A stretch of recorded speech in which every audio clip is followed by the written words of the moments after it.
Have you or a loved one been injured in an accident? Are you struggling to recover fair compensation? Look no further. At Phillips Law Firm, the experienced personal injury attorneys will fight for your rights and get you the justice and compensation you deserve. They handle a wide range of cases, including car accidents, slip and falls, medical malpractice, and workplace injuries. Justice is a phone call away, so don't wait. Call today for a free case review. Call 1-800-JUSTICE or visit justiceforyou.com. They called him the most powerful man in Hollywood, and he really was for decades. He extended his tentacles like an octopus throughout the entire entertainment industry. Mr. Lou Wasserman. This is Glitter and Might, an Odyssey Originals documentary podcast series written and narrated by me, Sean Levy. All episodes are available on the Odyssey app or wherever you get your podcasts.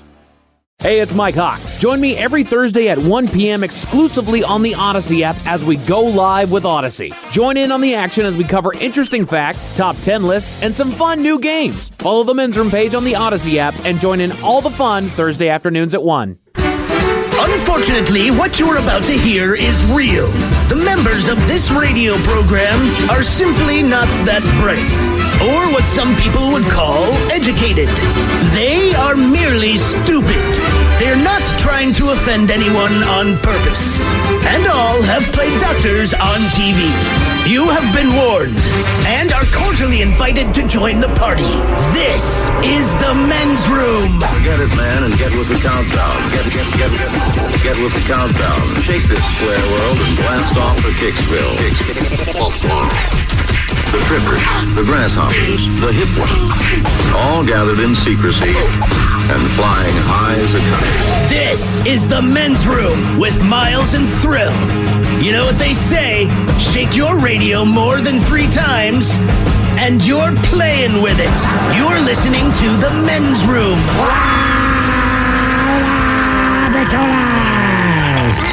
And away we go. Welcome to Season 18, episode number 3906. Along with Steve the Throw Hill, the Ted Smith, and Mike Hall, Montgomery, and you are the Men's Room. On tap today, once again, we play Big Dummy. Ted's Meat and Potatoes gets a bucket or 2 of fried chicken. A fried chicken challenge. Ooh, the fried chicken challenge. Yes. We will play Profile This. Plus headlines, Men's Room Shot of the Day, fun listener emails, and everyone's favorite, TV Time with Ted. Click, clack, drink and drive. All right, here we go. A woman on TikTok describes what it's like to have your eyes glued shut. Meanwhile, a man loses his job as it takes 6 hours to produce some dookie from his butt. Traffic on I-70 backed up for miles after Bud Light and cows are involved in a crash. A man who sailed for Meat Pie's boat makes an unbelievable splash. And a man who steals a police cruiser is arrested. So what does he do? He steals another police cruiser. That is all coming on today's very special episode of The Men's Room. And now, here's the question. Hola, bitches. Good day to you and yours. All right, today is the day that we play Big Dummy, the game show that rewards you for your stunning ignorance. And here's how it works. You call us, we will spin the category wheel. Oh, thank you, Mike. Right on time. Gotcha, man. And then we'll ask you a question from that category. But here's where Big Dummy separates itself from your average, more reputable game show. We will continue to ask you questions until you get one right. Because as always, we want you to leave here smarter than you showed up. Now, so far this year, our biggest dummy and returning champion is the lovely and talented Danny, who thought a kiddie pool was another name for bidet and found a way to answer 12 consecutive questions wrong. Can you do better? Of course you can. Everyone else has. So give us a call, and off we go on Big Dummy. Be a contestant to play Big Dummy. Call 206-803-ROCK. Like the Men's Room on Facebook, follow us on Twitter and Instagram at Men's Room Live, and send your emails to the Men's Room at KISW.com. So, I just got the State Farm Personal Price Plan on my car insurance. So you told your agent you play the bagpipes for your dog? What? No, I didn't get that personal. My agent just helped me create an affordable price just for me. Okay, let me show you what I've been working on. Hey, Buster! Call State Farm agent Sierra Belleville in Bellingham today. Prices vary by state. Options selected by customer. Availability and eligibility may vary. The debauchery rolls on. You're listening to The Men's Room with Miles and Thrill. 99.9 KISW. Oh, Matilda's away we go. Welcome to Season 18, Episode number 3906. What a large and in charge program we have for you today. Guaranteed future repeat. The head chef is out for the day, so we bring in the sous chef in the entire studio. Ladies and gentlemen, smells like delicious fried chicken. I'm not even sure if we can make it to the segment before I grab we got a delicious piece of fried cast chicken. iron skillets, electric skillets. You know it, man. From the bucket. Deep fryers going. That's right. We pull out all the stuff. You're up all night making fried chicken. I was coming up with different recipes. I was getting all the stuff together. You'd be amazed at what stores are open at 2 a.m. Okay. So it's basically a fried chicken challenge coming up with the sous chef and Ted's Meat and Potatoes. What else do we have for you today? As we do every Monday through Friday, we head on over exclusively to the Odyssey app for the Men's Room Happy Hour. If you don't have the Odyssey app, download it now. It's absolutely free. You'll search for the Men's Room page, all things Men's Room in one location. Correct. That makes it convenient. Everything from the Men's Room Happy Hour channel, which goes live every Monday through Friday at 6, to the Men's Room radio station. That is correct. Which now has another 100 songs on it, man. We've been listening to it for 2 days in a row. People walk by the office and they stop and they say, what is that? Every time. People always stop. Everybody. What are you listening to? I turned it down for 4 minutes today because every rose has its thorn popped on Who there. picked that? Miles. Thank you. I didn't pick that. Who would have done that? Right. Uh-huh. Got an a-hole will put that garbage on there. Song came out, instantly just turned it down. I'm like, I can't. I just can't do it, man. Well, sure, not voluntarily. Yeah. No, not voluntarily. Not voluntarily. Yep. Men's Room Happy Hour coming up exclusively at 6. Keep in mind all the podcasts are there. Megacast, the podcast, our Greatest Story Never Told podcast, which people continue to check out, believe it or not. I know. 83 episodes of stuff that we couldn't really get into on the air in depth, but we do on the Greatest Story Never Told And a podcast. certain amount of time needed to pass before you tell these stories. We've got a condensed little podcast on there with all the best stuff from the week. Yeah. About 30 minutes or so of just some of the 45, 50. All right, well, we had that many pulling good other moments. people's shows on there? Exactly. Right. Getting a little clip of the podcast in there, yeah. Stealing jokes from stand-up comedians. But so we got a condensed version if you just want to catch up on the best stuff of the week. Then, of course, the daily podcast. If you happen to miss the show, you can check that out at any time. You can listen live there. I mean, there's 25 different things that you can do on the Men's Room page. Really great live streams as well. Yeah, you did one today at 1 o'clock. I did indeed, yeah. And you do one tomorrow at 1 as well. That's correct. Nothing in particular with Steve the Thrill Hill. That's right. So all kinds of name implies. So much Nothing content. in particular. And it's all free. All free. It's all free. So don't complain about it. You For get what you everyone. pay for. But be sure to sign in when you get there, because the longer you listen, the more chances. I don't know what the tickets are this week, but you have a chance to win something. Just say Taylor Swift. Greta Van Fleet. Okay. All right. That's a decent show. They're going to be at Climate Pledge Arena on August the 4th. You get pit tickets, floor tickets. I plan on going to that show. It's going to be a great show. My wife was not as excited. I don't know that she dislikes them, but I'm like, ooh, Greta Van Fleet, gave her the date, and she's like, I'll go. I'm like, we don't have to go, man. I said, I'm going. But she seems intent on going, even though she's not excited. I don't do that with her, right? So, like, when Taylor Swift came and she's like, hey, I'm taking your daughter. Do you want to go? I'm like, no. Billie Eilish came around. Hey, I'm taking your daughter. Do you want to go? Hell no. Nah. Then her and her friend went to some I don't remember last year. Like, do you want to go? No, I really don't. Yeah, I do not want to sit there. You saw Greta Van Fleet at the Paramount, right? Yes, I did. I saw him one year at like the Tractor Tavern Oh, very good. or something like that. So where do they play next time? They're playing Climate Pledge. No, I'm saying after Climate Pledge. They just keep I don't growing. know. They'll be in Lumen. I don't They'll be know. in Lumen. These guys already toured with they're great. Metallica, for heaven's sake. They're live because when Sam came in, the bassist, Yep. I was like, "Hey man, are you guys getting any better?" No, I said, "Hey, are you different stage?" Because it was just really in the Tractor, just a small thing. He's like, "Man, it's crazy, man. It's like a rock show now. We got all this stuff and it's nuts." It will be interesting to see them at Climate Pledge. It's going to be to 11. Indeed, if that was the case. And credit to Climate Pledge, by the way, man. Stupid name. We all admit that. But your sound system. Oh, Duran Duran sounded great. No, because when it was Key Arena, that was the worst sound system in the country. I mean, it sounded like hot garbage. So I don't know what the hell you guys did, but good on you, man. Yep. So a chance to win tickets every hour when you sign in. Speaking of tickets, as you know, all this week, we're giving away tickets to see Tool and Guns N' Roses. So what they said, hey, Tools and Roses. Yeah, Guns N' Roses is coming to Climate Pledge. That show is on October 14th. Then Tool is there the next week on October 20th, but they're down at the Tacoma Dome. Okay, so 2 shows, 2 different venues, but you have a chance to win tickets to both. So they told us to give you a time every day, and then at that time, we will give a secret word, and when you hear the secret word, you text that in to 206-803-ROCK. So this week, believe it or not, The time, or today, anyway. Oh, wait. Hey, Castle, come in here for 1 second. Yeah. As you do request it every day, we come up with a different time, to give the secret word for the Guns N' Roses. Miles is about to announce that time. Right. We just thought it'd be important that you're here to hear this. So you guys are doing a random time every day. And setting an appointment with the listeners to listen at that time. The company asked. Which is good radio Right. stuff. Well, if they need to run into a store real quick, you know what I mean? Do it at 4:15. Grab the I thing. want to make sure that they're here in time. So get back in your car by 4:20, and then we give you the secret word. Okay. So 4:20 is the time. It's at 4:20. It's 4:20. We determined today only. Yeah, 4:20. It was 4:20 yesterday. I think you're wrong. I think you're wrong. It was around there, but it wasn't that time. It wasn't, because we had the song. Quite honestly, it was not at 4:20. I'll be honest. I'm surprised you guys aren't busy doing something else at 4:20. Well, they nixed that. They're not allowed to do that. Right. We had a whole week of that, and then I said no. And if we know anything, it's you guys are rule followers. Hey, thank you. That's the current conversation we're having. Of course, we play a Big Dummy today, but we do Dirty Big Dummy on the Men's Room Happy Hour. So today it's also rules. Yeah, today is racehorses. Oh, Racehorses. Oh, yeah. Oh, man, some of these. What we realized is simple. In the horse racing world, okay, if you have a racehorse that's not going to compete, say, in a Triple Crown, you name it, pretty much anything you want. Oh, my God. They're bad, man. On your knees. Right. Okay. Yeah. No, leave them wanting more, Miles. Spank It. Is that the name of a... Would you be the jockey that rides Spank It? Well, that's what they do. They do that a lot while they're riding. Pleasure Me, the horse. Golden Shower. Is it a horse? Jesus. Racehorse. Racehorses, I don't know. There's no body that governs racehorses like a license plate. Clearly there is not. I cannot name most of these that are on here because, look at these. That's a horse. My God. Yeah. Oh, my God. These are all right. They're horses, man. And they race is the thing. So we'll do Dirty Big Dummy on the Men's Room Happy Hour. We do Big Dummy every Thursday. And it's an easy game to play.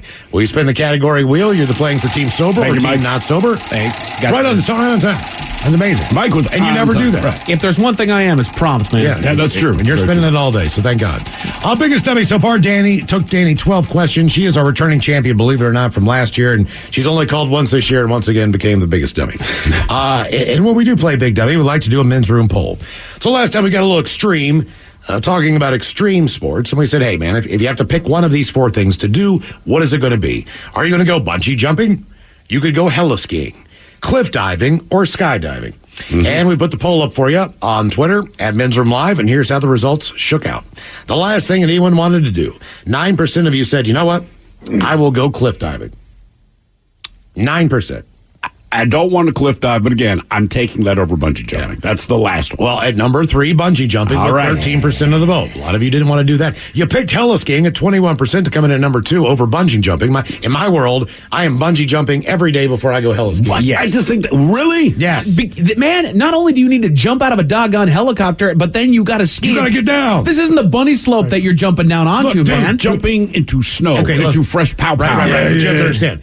Any other way, if they could have a ski resort on that mountain, they would. But the mountain's too damn big and too damn steep. Right. Sure. So you're going up on a super mountain, and then, which is probably twice as big as most mountains. Yeah, but bungee jumping, there's nothing wrong with the bridge. There's nothing wrong with the bridge. Whistler has double black diamonds. They have lifts that go up there. Right. These heli-skiers go higher than that. Exactly. And there's nothing but rocks and cliff sides that you're jumping off of, man. Have you seen some video of these guys when they're going down there? I have seen it, yes. You got to navigate. I did not say I would do well. I said I would die. And have them trigger an avalanche when they're coming down. No kidding. But I think that's race out of that. More of an impetus to continue skiing quickly. Okay, number 1, easy skydiving, 57% of you. Oh, hell yeah. If you could do any activity, you would go skydiving.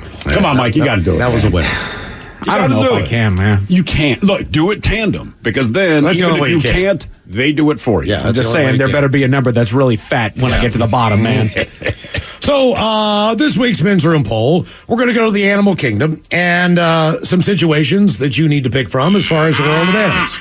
Okay, so the first thing that you can pick is to hug a porcupine. Now, porcupines, believe it or not, are on every single continent on Earth with the exception of Antarctica. Really? They say typically most wild animals avoid contact with human beings. Porcupines are no exception. However, this does not mean that this animal will not attack you if it feels threatened or annoyed. Okay. Now, many people think that just annoyed. Not like if you're put it this way. You break into someone's house, they're a gun owner. Sure. They feel threatened, they shoot you. I'm your neighbor. I annoy you. I don't expect, that's a little different. Well, many people think that porcupine quills are poisonous. The quills of a porcupine are not toxic, but they can be extremely painful and cause severe injuries. Also, a porcupine cannot project or shoot out its quills toward the enemy. That was initially believed, but that's not true. Now, it will raise and shake its quills when it's trying to defend itself. The quills come out on contact and can be left embedded into the skin of a predator or human who disturbs said porcupine. Now, while their spines are not poisonous, they can be very painful and tricky to remove. Yeah. Barbs? The quills are laced with barbs or scales, making them incredibly difficult to remove. If you get spiked by a porcupine's quills, it is best not to attempt to remove them. Correct. It is much safer to go to a doctor or a veterinarian because they do it more to help remove them. Seriously, you go to the veterinarian. I took my son to the vet. Is it a dog or cat? It's me. I need to come in here and get these quills taken out of my body. They break inside and start moving around inside the skin. That's what the quills do. This can result in deadly infections if you do not get proper treatment immediately.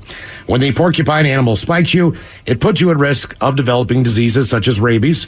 It's obviously pretty dangerous. If it's not treated within a few days, you can... I got gonorrhea. So, yeah. Does anything eat porcupines? Like, does it have a natural predator? It does not.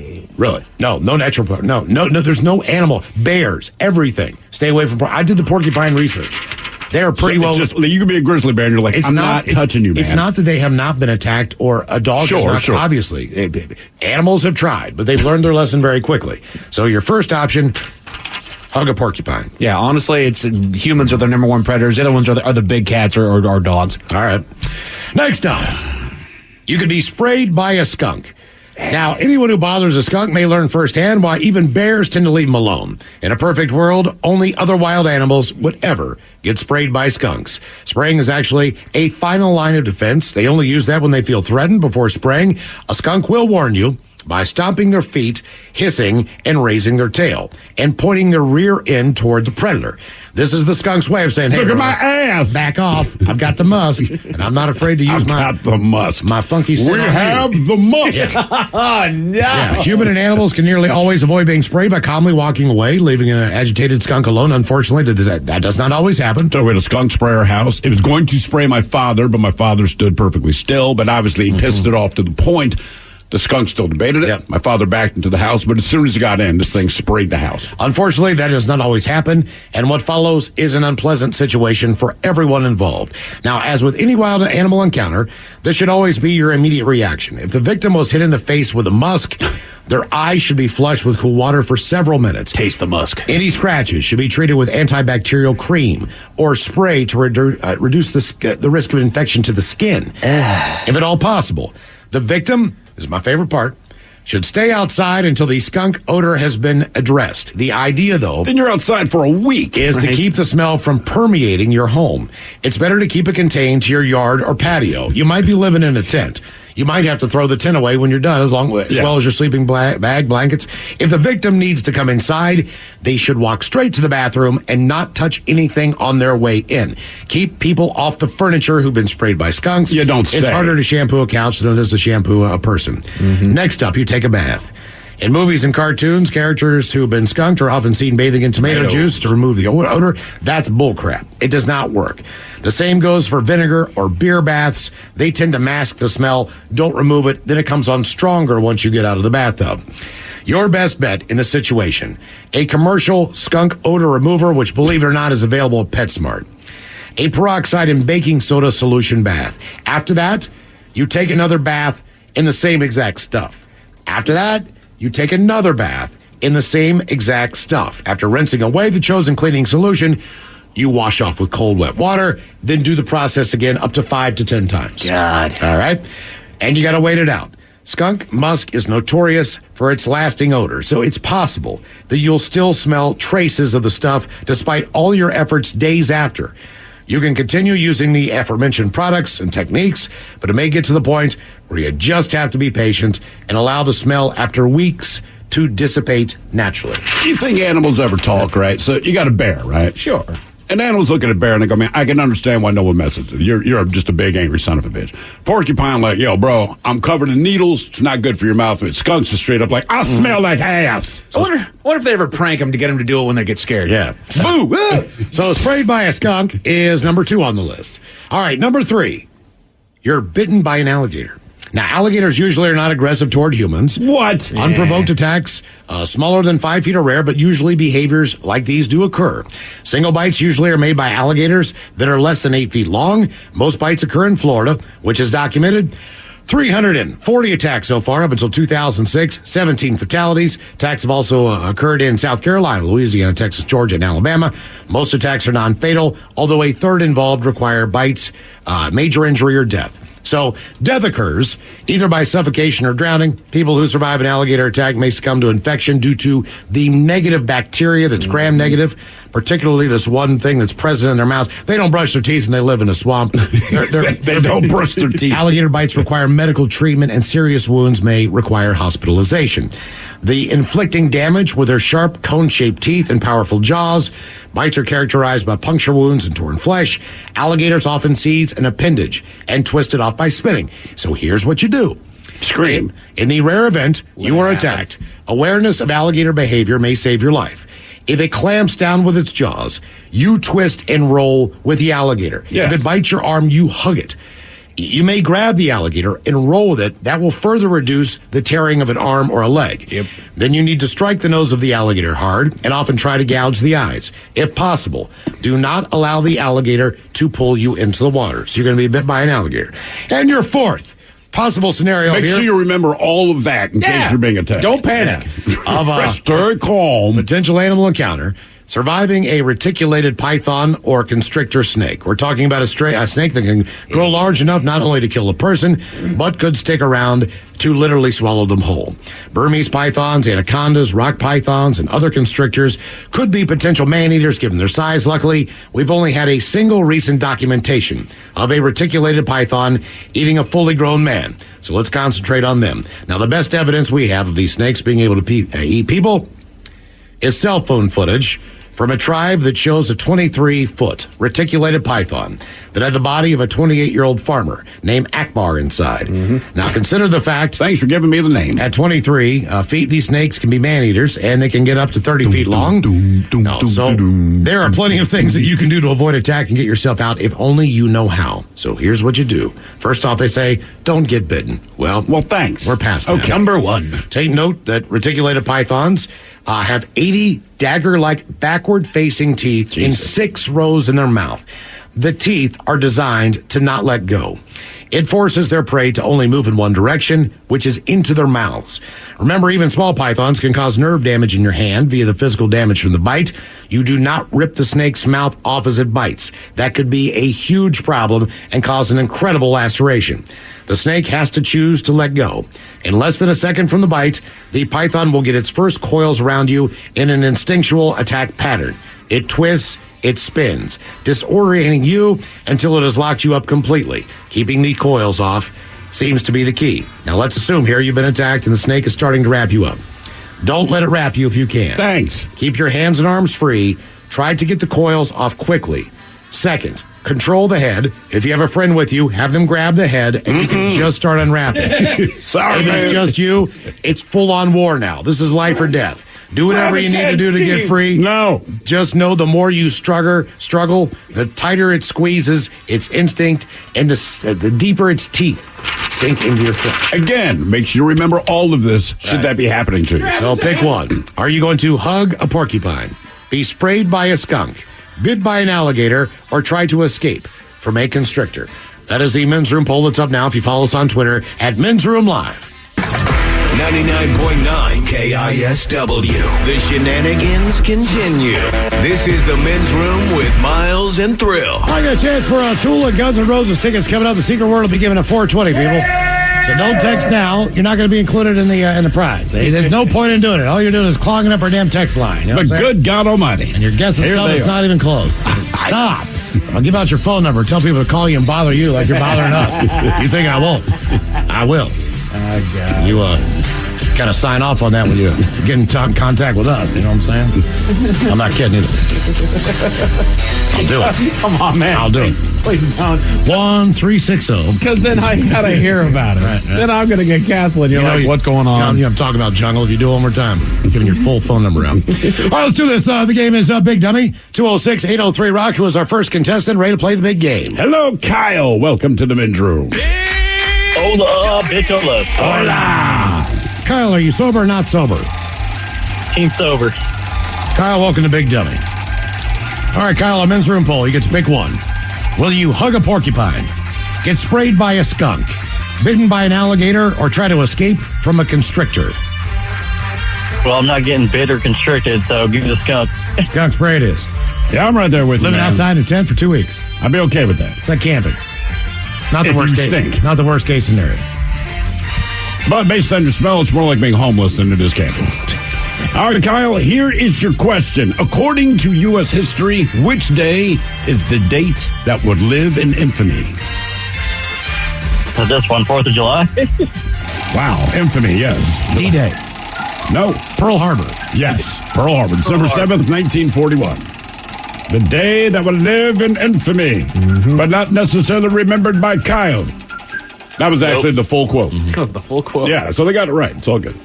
All right, your question. Which war inspired the Star-Spangled Banner? Revolution? Star-Spangled Banner. Correct. Now I know this from living in Baltimore.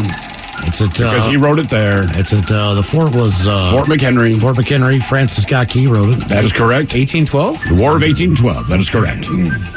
So he had been kidnapped. He was on a British boat. Fully expected when he woke up to see the Union Jack flying over Fort McHenry.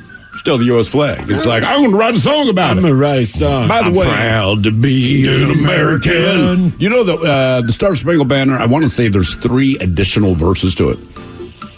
God, it's already long enough. Right, it's 4 times longer than what we sing. So we sing like one of the refrains. Well, there's all kinds of things named after him. So we went into all the things that were named after him because of that. And my mall and car dealership. That's how we treat him in Baltimore. Hey, he wrote the national anthem. Let's call this car dealership. I got a street named after me. Right. All right, your question. What was John Ritter's character's name on Three's Company? Oh, man, only thing I know about that. I mean, I'm not against that one. I'm going to have to go with a mixed pass. I don't know. Jack Tripper. Jack Tripper, that's right. Not to be confused with Jack Reacher. Jack the Tripper. All right, your question. Jesus. Your cow? Your cow. Hello, your cow. How many feet does a snail have? How many feet does a snail have? That is correct. I think it's 0? 3 inches. 2, 1. 1 foot. That's what it's on. It's got 1 foot. It's 1 foot. I just like the idea of 2 little feet just Yeah, walking. 2 little feet just walking. Yeah. Let's go, baby. He keeps them in his shell. All right, Kyle. How many states? You can't believe what's coiled up in that shell. That's right. How many states begin with the letter N? Oh. N as in nonsense. All right, hold on here. Well, I'm thinking. That's good to know. It's good to know. Mm-hmm. Let's see here. We need a little bit extra time on this one. Just give me some bonus time here. Yeah, I'm going to go with 5. So far, I've got 4. With the letter N? N. Oh, hold on. Wait, no, there's more. Oh, no, you're right. Thank you. Yeah. Wait. Like they are legitimate states. Yeah, you're correct. I'm like, oh, right, I forgot those. Yeah. Oh, man. Hold on. You got it, Miles. It is 1, 2, 3, 4, 5, 6, 7. That's what I got. 7. Yeah. We got Nebraska. New York. New Mexico. Miss New Mexico. Nevada. Got Nevada. New Hampshire. New Jersey. Oh, right, yeah. There are 7. 7. New Hampshire. Yes. Jesus. Do you have the right answer over there? There's 8. There's 8. Wait, 8. Nebraska, North Dakota, New Hampshire, North Carolina, Nevada, New York, New Jersey, New Mexico. 8. Yes, that is correct. 8. Yes. 8. Gugga mugga. Boy, I'm glad you guessed wrong, Kyle. All right, Kyle. Me too. Your question, and I only know this because my kid's goddamn math class. I never remembered this when I was in school, but now that my kids are doing it, it all comes back. Pythagorean theorem? No. God, I hated that. What is the top number of a fraction called? Oh, yeah. Sounds like it could be a Marvel hero. The prime number? I don't know. The top. What number am I? What am I on? Question number 6. Question number 6. So what is the top number of a fraction called? I don't know. The prime number? Wow. The numerator. Denominators? Numerator, yeah. The denominator's on the bottom. Question 7. What's the common denominator? The denominator. Don't say it. I will dump you if you say it. Do not say it. Amanda Huggins. There you go. All right, Kyle. Multiple choice question. The phrase hands down comes from which sport? Boxing, fencing, baseball, or horse racing? What were my choices again? Boxing, fencing, baseball, or horse racing? Big brain. I'm just going to go with fencing. Horse racing. Oh, my God. Question 8. So, look, if a jockey was so far in the lead that he could drop his hands and loosen the reins, he was winning hands down. That's where it came from. Mm-hmm. And boxing, that means you're about to get your ass kicked. Right. That's when you win hands down, that means your opponent put his hands down. Yeah. Oh, you're throwing the fight. All right, your question. Multiple choice. What percent of the mass in the solar system is the sun? What percent of all the mass in the solar system is the sun? Is it 50%, 80%, 90%, or 99.9%? What was the first two? 50, 80, 90, or 99.9? I'm going to go with 80. I'm going to go 99.9. It is 99. KISW. Yeah. That is correct. The sun of Seattle. Yeah, the universe is unfathomably big. It's unfathomably big, but the sun itself, of all the mass, all the planets, asteroids, comets, you name, 99.9% of it is the sun. Isn't it like 6 Jupiters can fit into the sun or something? I think like it's that? way more than that. Yeah. I mean, the sun is like stupidly big. So much bigger and than it's not even a big star as far as stars go. No. But compared to where we are, like it's huge, huge, huge. Question 9, Kyle. Question 9. My God. Multiple choice once again. Corpse Bride, Batman, Big Fish, or The Nightmare Before Christmas. Which movie did Tim Burton not direct? So Corpse Bride, Batman, Big Fish, or The Nightmare Before Christmas? You said Tim Burton? Tim Burton, correct. Batman. No, he directed Batman. Big Fish. Nope, he directed Big Fish.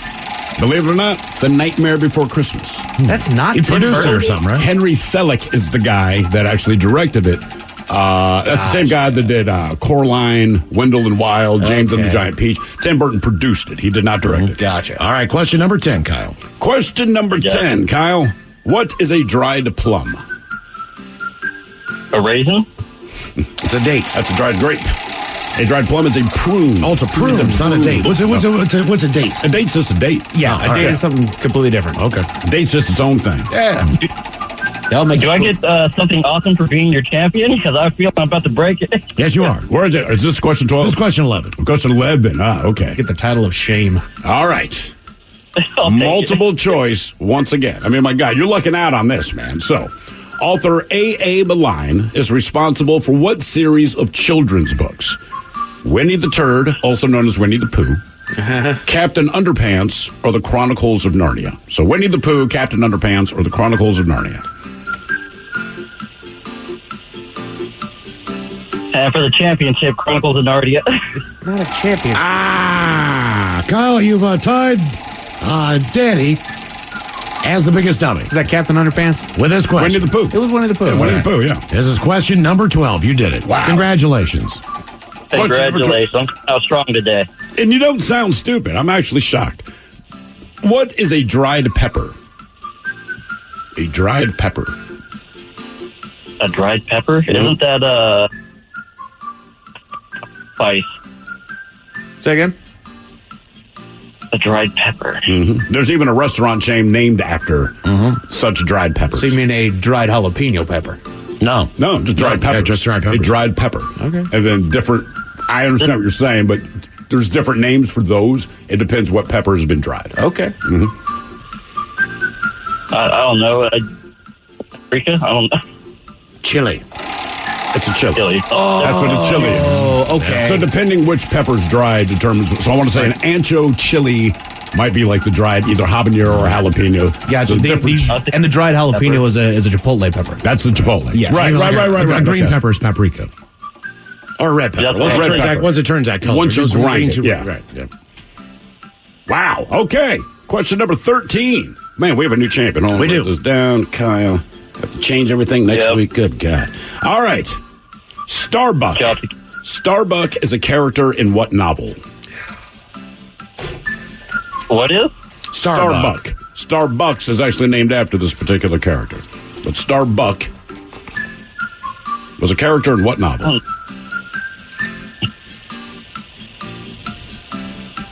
Oh, no. Buck Rogers in the 21st century. 2001 Space Oddity? No. Oddity. Space Oddity. Moby Dick. Moby Dick. Moby Dick. Mm-hmm. All right. Question 14. Did you say Buck Rogers in the 21st century? I mean, my God. It's the 21st century. Yeah. Kyle's on a roll. Yeah. I like that when you get something wrong, it just goes Come on, Kyle. wrong. Let someone else play. All right, Kyle, your question. I really am. I promise. Sure. In the 2004 cinematic masterpiece that was the movie Anchorman, what instrument does Ron Burgundy play? Yeah.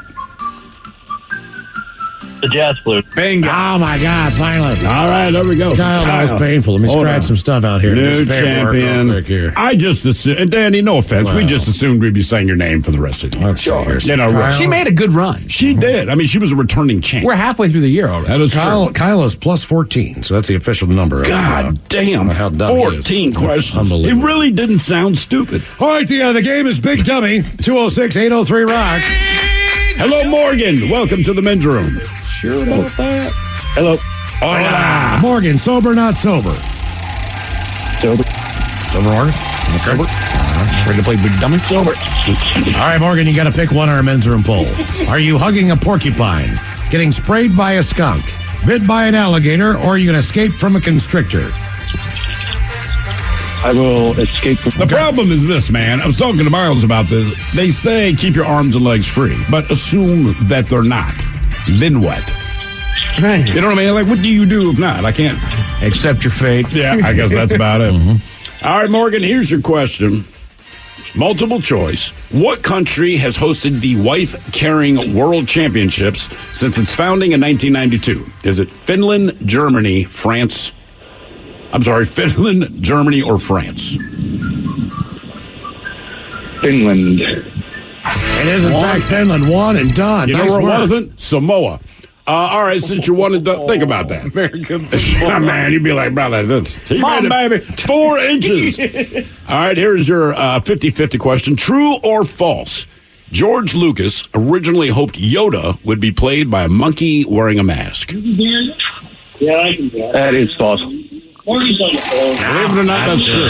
That's true. Dude wanted to put a mask on a monkey. That wife carrying competition, is that the one where is it just how far they can, or is it a race? They go down and back. They go down and back. Because there's one that's actually a race, and if you win, then you actually win your wife's weight in beer.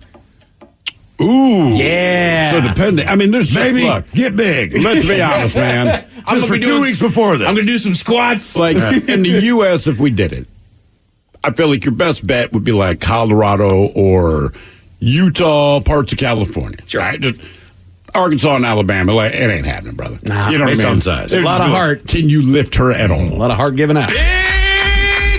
Hello, Jack. Welcome to the men's room. Hola. Hola. Jack, sober, not sober? Sober. Okay. Jack, our men's room poll. Pick one. Hug a porcupine, get sprayed by a skunk, bit by an alligator, or escape from a constrictor.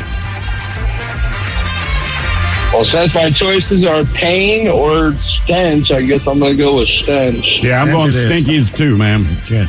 I want to get bit by an alligator. Yeah. Really? I won't enjoy it at the time, but that's the coolest story. It is a better story. It's a better story. The technique is the hardest part. Sure. You actually have to hug that thing and roll with it. That's why it's awesome if you make it. Because it's going to spin with you, right? Right. And then you've got to figure out a way to either pry its mouth open or gouge its eyes out. Oh, I'm going for the eyes. And then you've got to figure out a way to get your freaking arm off the teeth without it ripping the flesh. And then there's bacteria within the teeth and the mouth. Correct. So when you get bit, when you go to the hospital, they have to leave that wound open for days at a time to make sure the infection doesn't happen before they sew you back up. So you're basically just sitting there with your arm wide open, waiting for the whole thing to heal up. And afterwards, when I'm sitting in a bar, I got the coolest story to tell.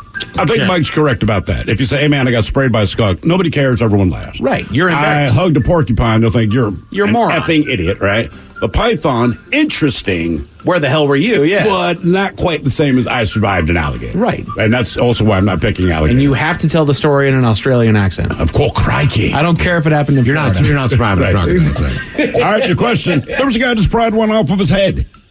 Yeah, he did. The guy was swimming. He The did. crocodile bit his head. He thought, the way he put it was, I thought it was a shark. It was a crocodile. Keep in mind, this is Australia. These are these saltwater crocodiles. Man. They are. Something wrong. All right, here's your question. What is the highest mountain in Africa? I believe Toto even brings it up. Yep. In Africa. Yeah, I don't know, brother. Kilimanjaro. Mount Kilimanjaro. Speaking of Africa, what U.S. state is closest to Africa? What U.S. state is closest to Africa? Yeah, if you don't know, you will get it wrong. Florida. It's Maine. Maine. Maine. Insane the Maine. And that's why people in Maine and Africa look so similar. They do.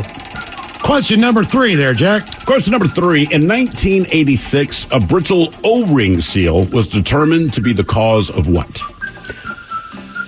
Okay, well, in 1986, an O-ring seal what? Was determined, a brittle O-ring seal was determined to be the cause of what disaster?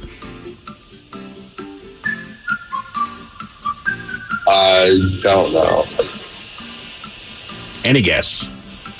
I'm saying just guess a disaster. 7 people died in this disaster. What was the last thing you said? The very last thing. Was the cause of what disaster? A disaster that killed 7 people. It was all over the news. Oh, and a defective seal in 1986. I'm going to say car factory. Columbia. Challenger. I thought the Challenger was like 80. Columbia was after. Challenger was the first one. That was 86 when the O-ring seal blew. Columbia, I want to say, disintegrated upon re-entry. That's when it burned up over Texas. Right. Hey, Jack, do us a favor. Hang on the line there because we got to hit our break time here. But yeah. More Big Dummy coming up. 206-803-ROCK. Hey, it's Mike Hawk. Join me every Thursday at 1 p.m. exclusively on the Odyssey app as we go live with Odyssey. Join in on the action as we cover interesting facts, top 10 lists, and some fun new games. Follow the Men's Room page on the Odyssey app and join in all the fun Thursday afternoons at 1. 99.9 KISW. We return to the Men's Room with Miles and Thrill. Tool of Guns N' Roses tickets, both shows. Get out of here. We'll give you the secret word coming up at 4:20. And when you hear that word, text it to 206-803-ROCK for your chance to win. But not until 4:20 when we give you the secret word. In the meantime, the game is up, Big Dummy. We have Jack on the line playing for Team Sober. Jack is working on, I believe, question number 4. Question number 4 for you, Jack. Welcome back to the show. Your question. According to the Bible, who was the first murderer? The very first murderer. It was Adam and Eve's kids. Correct. Mm-hmm. Yep. One brother killed another. Mm-hmm. Yep. Cain and Abel, and it was, I believe, Cain killed Abel. Yeah. Okay, there you go, Jack. It took a Bible question. Was that confirmed? Was that confirmed? Because God said, hey, man, like, where's your brother? And I know, am my brother's keeper? God's probably like, well, goddamn, yeah, man. Right. I mean, hey, he's your brother. It's like babysitting. You know what I'm saying? Mm-hmm. But I like his answer. Am I my brother's keeper? Like, did you kill him? I didn't say I killed him. I just said, I don't know where he is. Boy, I asked you a question. You know that's how it went. Boy, don't make me ask you again. Okay, I killed him. That's good. Damn it, Cain. You got one job. Don't die. Hello, Brett. Welcome to the Men's Room. How's it going, guys? Hola. Brett, sounds like you're driving. You're playing for Team Sober. Okay. Let's see here. Yep. Yes and no, Miles. Right. You better be. Men's room poll. Pick one. Hug a porcupine. Sprayed by a skunk, bit by an alligator, or are you going to escape from a constrictor? I think I would, I'm going to take the porcupine. You're going to hug the porcupine. Porcupine. You'd rather hug a porcupine than get sprayed by a skunk? I've been, I think it's similar probably to the cholla cactus, and I don't want to smell like a skunk. Okay. Just keep this in mind. Veterinarians are more expensive than doctors. And that's where you're going to have to go. All right. Here's your question. In 1954, Dr. Roger Bannister became the first human to do what? Roger Bannister. No. I have no idea. He ran a 4-minute mile. That is correct. Jeez. And he was a doctor. Mm-hmm. And he smoked. Did he smoke? Smoked a pack of Marlboros a day. You got to be kidding. I am not. Brother ran a 4-minute mile and smoked Marlboros. Mm-hmm. Damn, man. That was the secret, the Marlboros, you see. All right, your question. What children's book's first chapter is titled Mowgli's Brothers? Mm-hmm. Mowgli's Brothers? That is correct. I don't know, Winnie the Pooh. Jungle Book. The Jungle Book. Oh, Mowgli. Oh, that Mowgli. I was thinking Mowgli Johnson. My bad. That Mowgli. Okay, my bad. Yeah. There's so many Mowglis out there. You got a Mowgli Johnson. You think anyone has named their child Mowgli?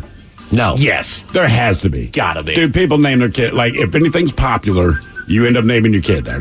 You know there's a kid out there named Mowgli.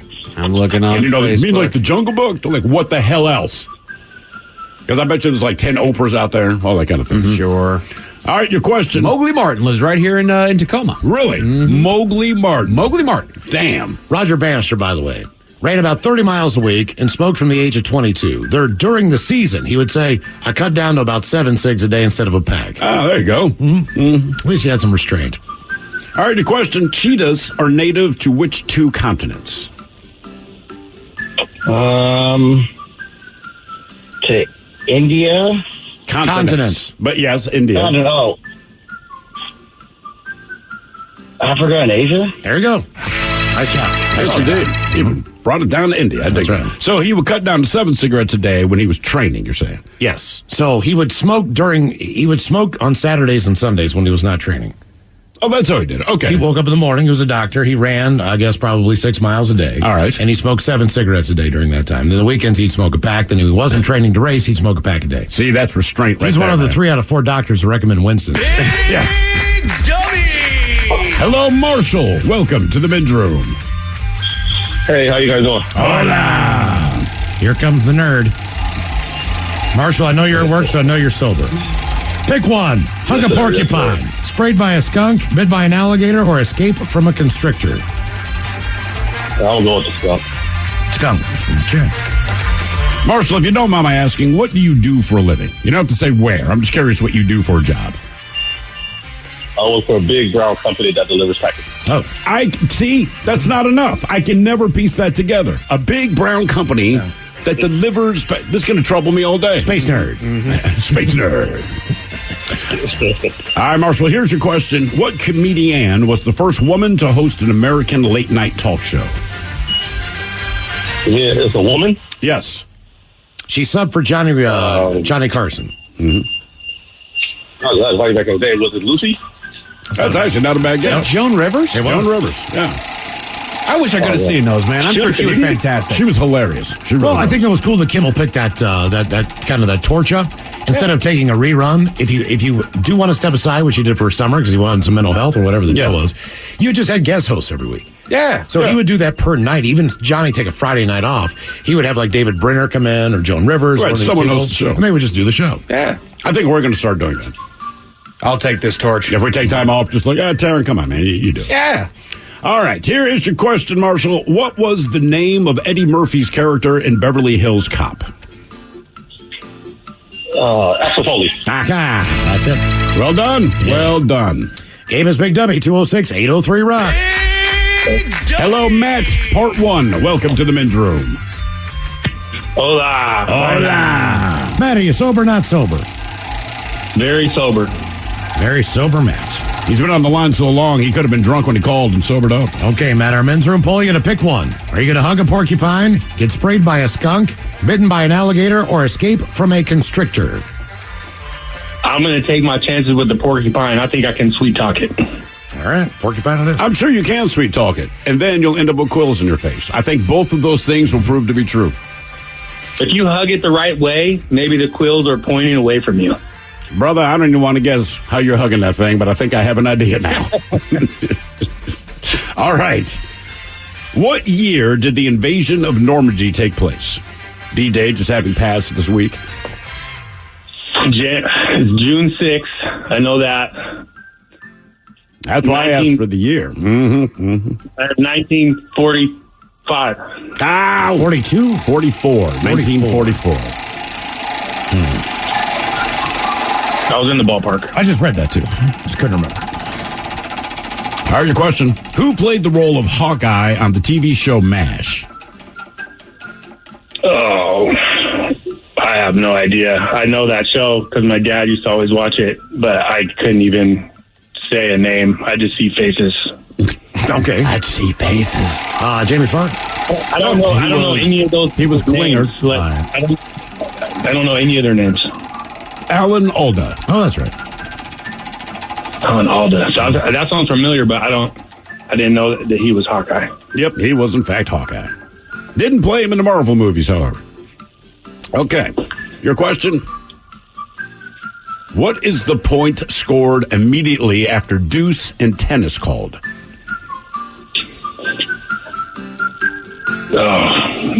Deuce in tennis. Match point? That would be the next one. Advantage. I'm a big sports guy, not tennis. Well, I learned that, honestly, from playing in television tennis back in, 1978. That was honestly how I learned the rules to tennis, because I never really, played tennis, but I played it on game, because the game was cool. For me, it was Wii tennis. Was it Wii tennis? Tennis will kick your ass. Man, I did a lot of Wii tennis. Man, tennis will kick your ass. Yes. You go out and hit balls, man, you're sore for, days. My wife basically made me stop playing Wii tennis, because I could always get up to, a certain level, right? Mm-hmm. But when I got to whatever the next level was, it was always the same, what do they call it, the characters. Yeah. The same dude showed up. I remember he had a mustache. He looked like a son of a bitch, and I could never beat this guy. And every time I saw him, I'm just like, F this guy. My wife was like, dude. Yeah. Look, it looks like a Fisher Price character. Relax. My buddy's got kind of a warped sense of humor. So he did a Ted Bundy. He did oh my God, dictator. So at one point in time, the first time I ever played it, I was playing against Hitler. Yeah. I was just like, oh my God. And he would do it. He did it to my Wii, right? So when you're bowling, whatever other characters have been created are now your background characters. Yeah, they're also in the stands. I didn't realize that he had done this. So I'm up to bowl. I'm like, that guy looks like Adolf Hitler. It's like, oh yeah. I'm like, Jesus, man. All right. Your question, multiple choice. A guinea pig is called a baby guinea pig is called a what?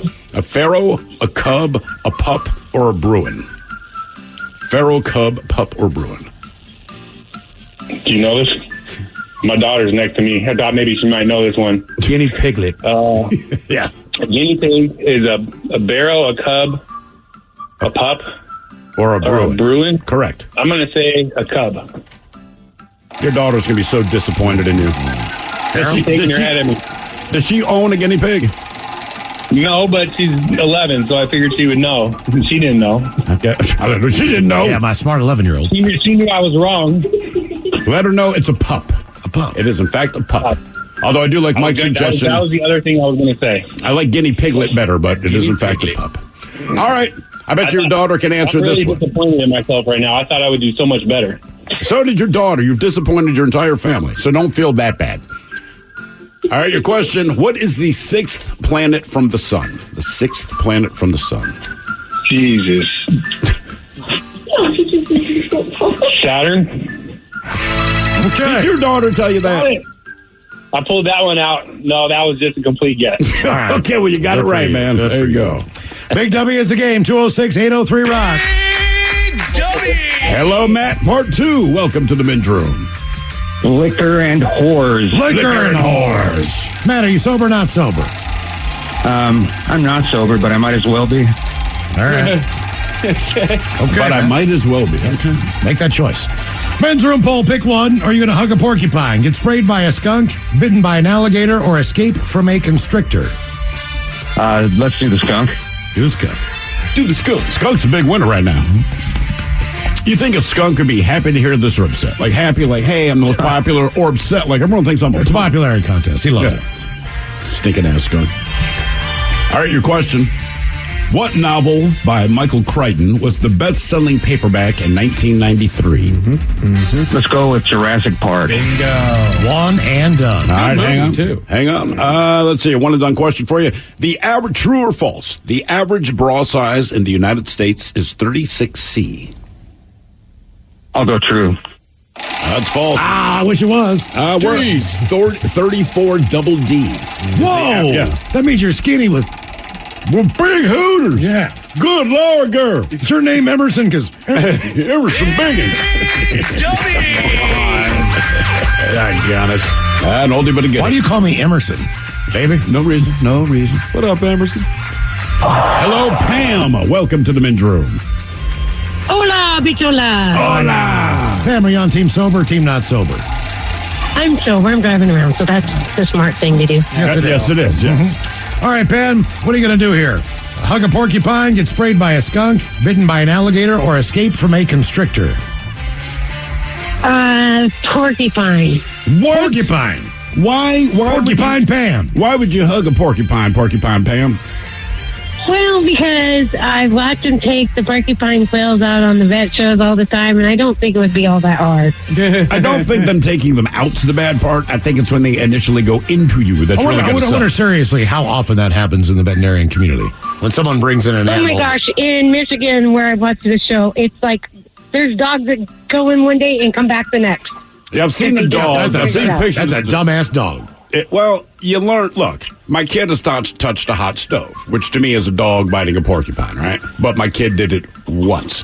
You know your dog's stupid if they do it again. Exactly. To me, that is the thought. Even bears know better. That's because bears live there. Right. And I'm sure the bear saw some other animal try to take it out, or they learned it as a cub. Mama bear's just like, told you. You didn't want to listen. Idiot. Mm-hmm. Now, here's the thing, though. If you live in the wild, so it's one thing if your dog bites a porcupine, you take it to the vet. If a bear, cougar, something like that, they don't go to the vet. No. Do they just die with these quills in their face? Because I can't imagine they're going to try to eat. Yeah, because they can go up towards their brain. You know, also those quills break off inside and cause tremendous infections that will cause diseases to go in from the outside. Damn. Even a big hairy bear. But you're going to hug a porcupine anyway. All right, Pam.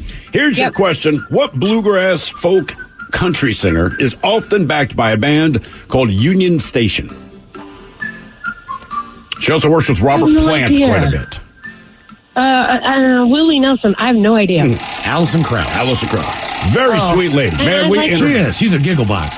Good. Well, we interviewed her years ago, and I'm not making this up. She may have said 4 total words, and she just laughed. It was like a 20-minute interview. Like, you just won a Grammy. How do you feel? Okay, I guess. Like, we were in a good mood. I'm like, she didn't say anything. No, just giggled the whole time. Think she was stoned. And she had to be, man. I've never heard anyone laugh that much. All right. Your question, what kind of dog is Marmaduke? Saint Bernard? Great Dane, right? Great Dane. Oh, that's right. Sorry. All right, Pam, question 3. Question number 3 for Pam. Porcupine Pam here. What French detective features in the Pink Panther movies? Okay, say that again. What French detective is the main star in the Pink Panther movies? I have no idea. Really? Oh, my God. Come on. Yeah. Jacques Clouseau. Inspector Jacques Clouseau. I don't watch him because my mother-in-law likes Pink Panther, and so I just refuse to. Wait, so you don't watch the movies because your mother liked the Pink Panther movies? Mother-in-law. Yep. Mother-in-law. Oh, yeah, it makes more sense. You should watch them on the side. Coincidentally, her name is exactly the same as mine. Is that weird? Did your husband ever scream your name out in the bed? I couldn't marry a woman with my mom's name and then scream her name in the sack. That's weird, man. Do you feel weird when you buy Pam at a grocery store? Very funny. Hey, what's worse is my maiden name's Bacon. Pam Bacon. Pam Bacon. I mean, what? Yeah, spray the Pam on the pants so the bacon won't stick. Pam Bacon. Yeah, I'm glad you got a divorce, Pam. I don't mean to laugh at your name, but I do find that funny. Pam Bacon. Yeah, All right, it traumatized me. What do they call you in school? I'm just curious. They called me Pam Bacon. In fact, the principal got up in front of the entire student body and said, I have one question for you. If Pam Bacon married a guy with the last name of Burger, would she be Pam Bacon Burger? No joke. Well, it's a fair question. It is. That is a fair question, man. Would you be more selective about who you married if they had a last name like Burger? Yes. Okay, yeah. How about sandwich? Yeah, like, I love you, but I can't marry you. All right. Yeah. Your question, what two dogs are bred to create a schnoodle? Schnoodle. Snoopy and... No. Breed. Pam, breed, baby, breed. What the heck is a snoodle? It's a schnoodle. It's a schnoodle. We take two different breeds of dog, we put them together. Pam, what they do is they take part of one name, and then they take part of the other, then they kind of smash them together from the two different breeds of dogs. It sounds like it should be in, like, the freaking Grinch movie or something weird. All right, well, like let's work through this intelligently. What sounds like oodle that's the kind of a dog? Well, a poodle, I guess. Okay, that would be one, right? So then guess a breed of dog that starts with an S. Schne. The only thing I can think of now is St. Bernard. I don't have any idea. St. Bernard. You just have St. Bernard stuck in your head. I mean, my God. Is it a schnauzer? It is. Schnauzer? It's like a poodle and a schnauz. You get a schnoodle. Yeah, my ex-mother-in-law had a schnauzer, so I wouldn't guess that. God. Oh, my God, Pam. Do you just think nothing that she does you can even just have any knowledge of whatsoever or any interest in? Nope. Her name was Pam, she had a schnauzer. All right. So if she drove a Porsche and I was going to say, Pam, here's a free Porsche, she wouldn't take it. No. I will not drive this No, I Porsche. said give me a Mustang. But I'm not giving you a Mustang. But you're not taking your car? Well, I don't. Nope. Man, oh, man, are you I hard-headed. wouldn't. All right, Pam, hang on the line for us. We got to hit a break Or here. a big dummy coming up. If you'd like to be a contestant, 206-803-ROCK. 99.9 KISW. The men's room returns with Miles and Thrill. Fried Chicken Challenge. The whole studio smells like delicious fried chicken. Yeah. Fried Chicken Challenge coming up with Ted's Meat and Potatoes. Right after the game known as Big Dummy. 206-803-ROCK. We still have Pam on the line, and she is working on question number 6. Hi, Pam. Welcome back to the show. Hello. By the way, guys, this is Pam the other day from Dollar Tree that my sister-in-law slept with my boyfriend. So maybe now you know I hate. Yeah. Okay. Hey, Pam, if it makes you feel any better, so we mentioned that you said your ex-mother-in-law had the same name as you. I asked if your husband ever screamed that name out in bed because I'd find it terrible. Just, somebody texted in and they say, I have the same name as my father-in-law and my wife yells daddy. That's about as bad as it gets. Oh, yeah. Yeah. All right, Pam. Here's your question. What is the largest bird in North America? The largest bird in North America. That's not Big Bird. Where did you guess? Emu. That's what I would have said. Native. Yes, native to North America. Oh. Eagle? I'll say, I don't know if they're alive anymore, the California condor. It is, in fact, the California condor. Yeah, California condor? Yeah. California condor. California condor. A California condor. Is that a California condor? That is a California condor. Biggest bird, California condor. You would know it when you see it. Yeah. You say, that's one big bird. And I say, that's a California condor. But there's not many left, so you probably won't see one. There's not many left of the California condor? Not the California condor. They're endangered. What kind of bird is Big Bird supposed to be? That's a good question. Giant chicken. A giant chicken? I'm going to say a giant canary. I don't know. I think the next too long. Somewhere between a giraffe and a canary. Would you eat Big Bird? Yes. Okay. Yeah, I mean, that's all. Meat for days. Because he's supposed to be young, right? We understand. The younger, the better, so. Doesn't say. Nope, nothing. Okay, Big Bird's just a big bird. Big Bird's just a big bird. All right. California condor. 8 feet, 2 inches tall. I read that today. All right, here is your question, Pam. What famous composer continued working as he lost his hearing? Mozart. Now, the other one, Beethoven. Beethoven. Beethoven. Question number 8. Somebody here just checked in. I have the same name as my wife, and that can be a little strange in bed. Because you never know if she's congratulating herself or you. No. Yeah, Devin. Ooh. You're bringing it tonight.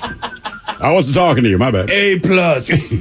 All right, your question. What phrase appears on the ribbon in the bald eagle's beak on a $1 bill? E pluribus unum. That's what I said. All right, Pam. Yeah. Nice job. You She know knows her money. Latin. You know money. Very good. Game is up. Big Dummy 206-803 Rock. Hello, Greg. Welcome to the men's room. Hola, bichola. Hola. Greg, team sober or not sober? Not sober. All right, Greg, welcome to Big Dummy. Okay, our men's room poll, you get to pick one. Would you hug a porcupine, be sprayed by a skunk, bitten by an alligator, or try to escape from a constrictor? Oh, I'm taking the skunk because I wait tables. A lot of people come in with really nasty perfume. Now they got to deal with this. Okay. The nasty perfume people. People are now suggesting the big bird is a pigeon. Okay. I mean, You ever does it seen have a yellow long pigeon? necks? No, but I mean, as far as their build is concerned, it's pretty close. Big bird and a pigeon? Just More a like big, an just a giant pigeon. Man, I don't know. All right, here's your question. What artist, who I'd like to punch in the face, is behind the song What Does the Fox Say?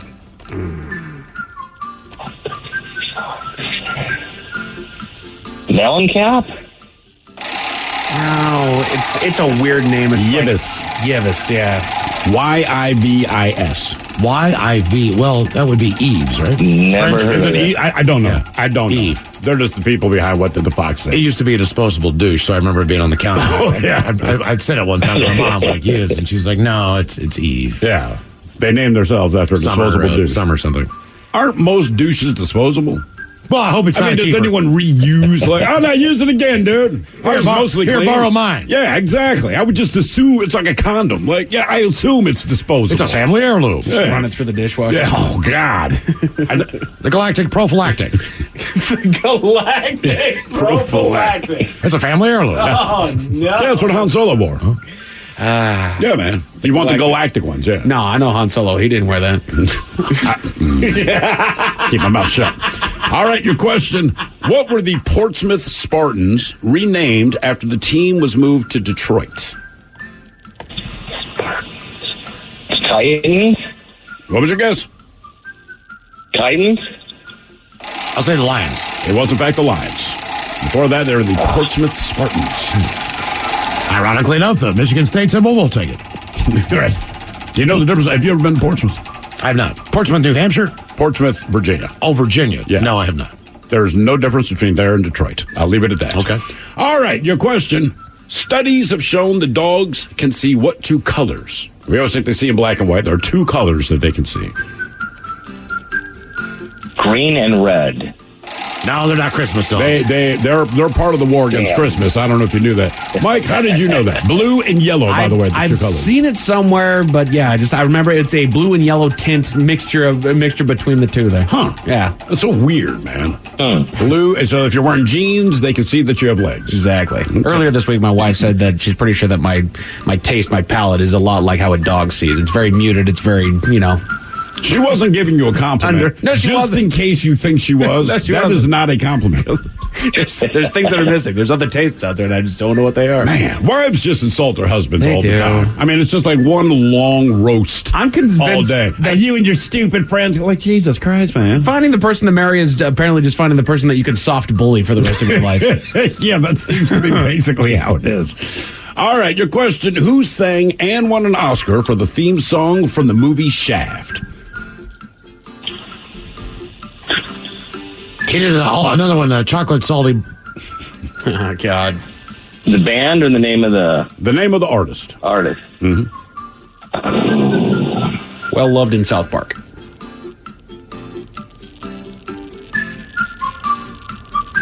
I'm drawing a blank on this one. Oh, man. Isaac Hayes. I know. Gonna make love to you, woman. And I meant the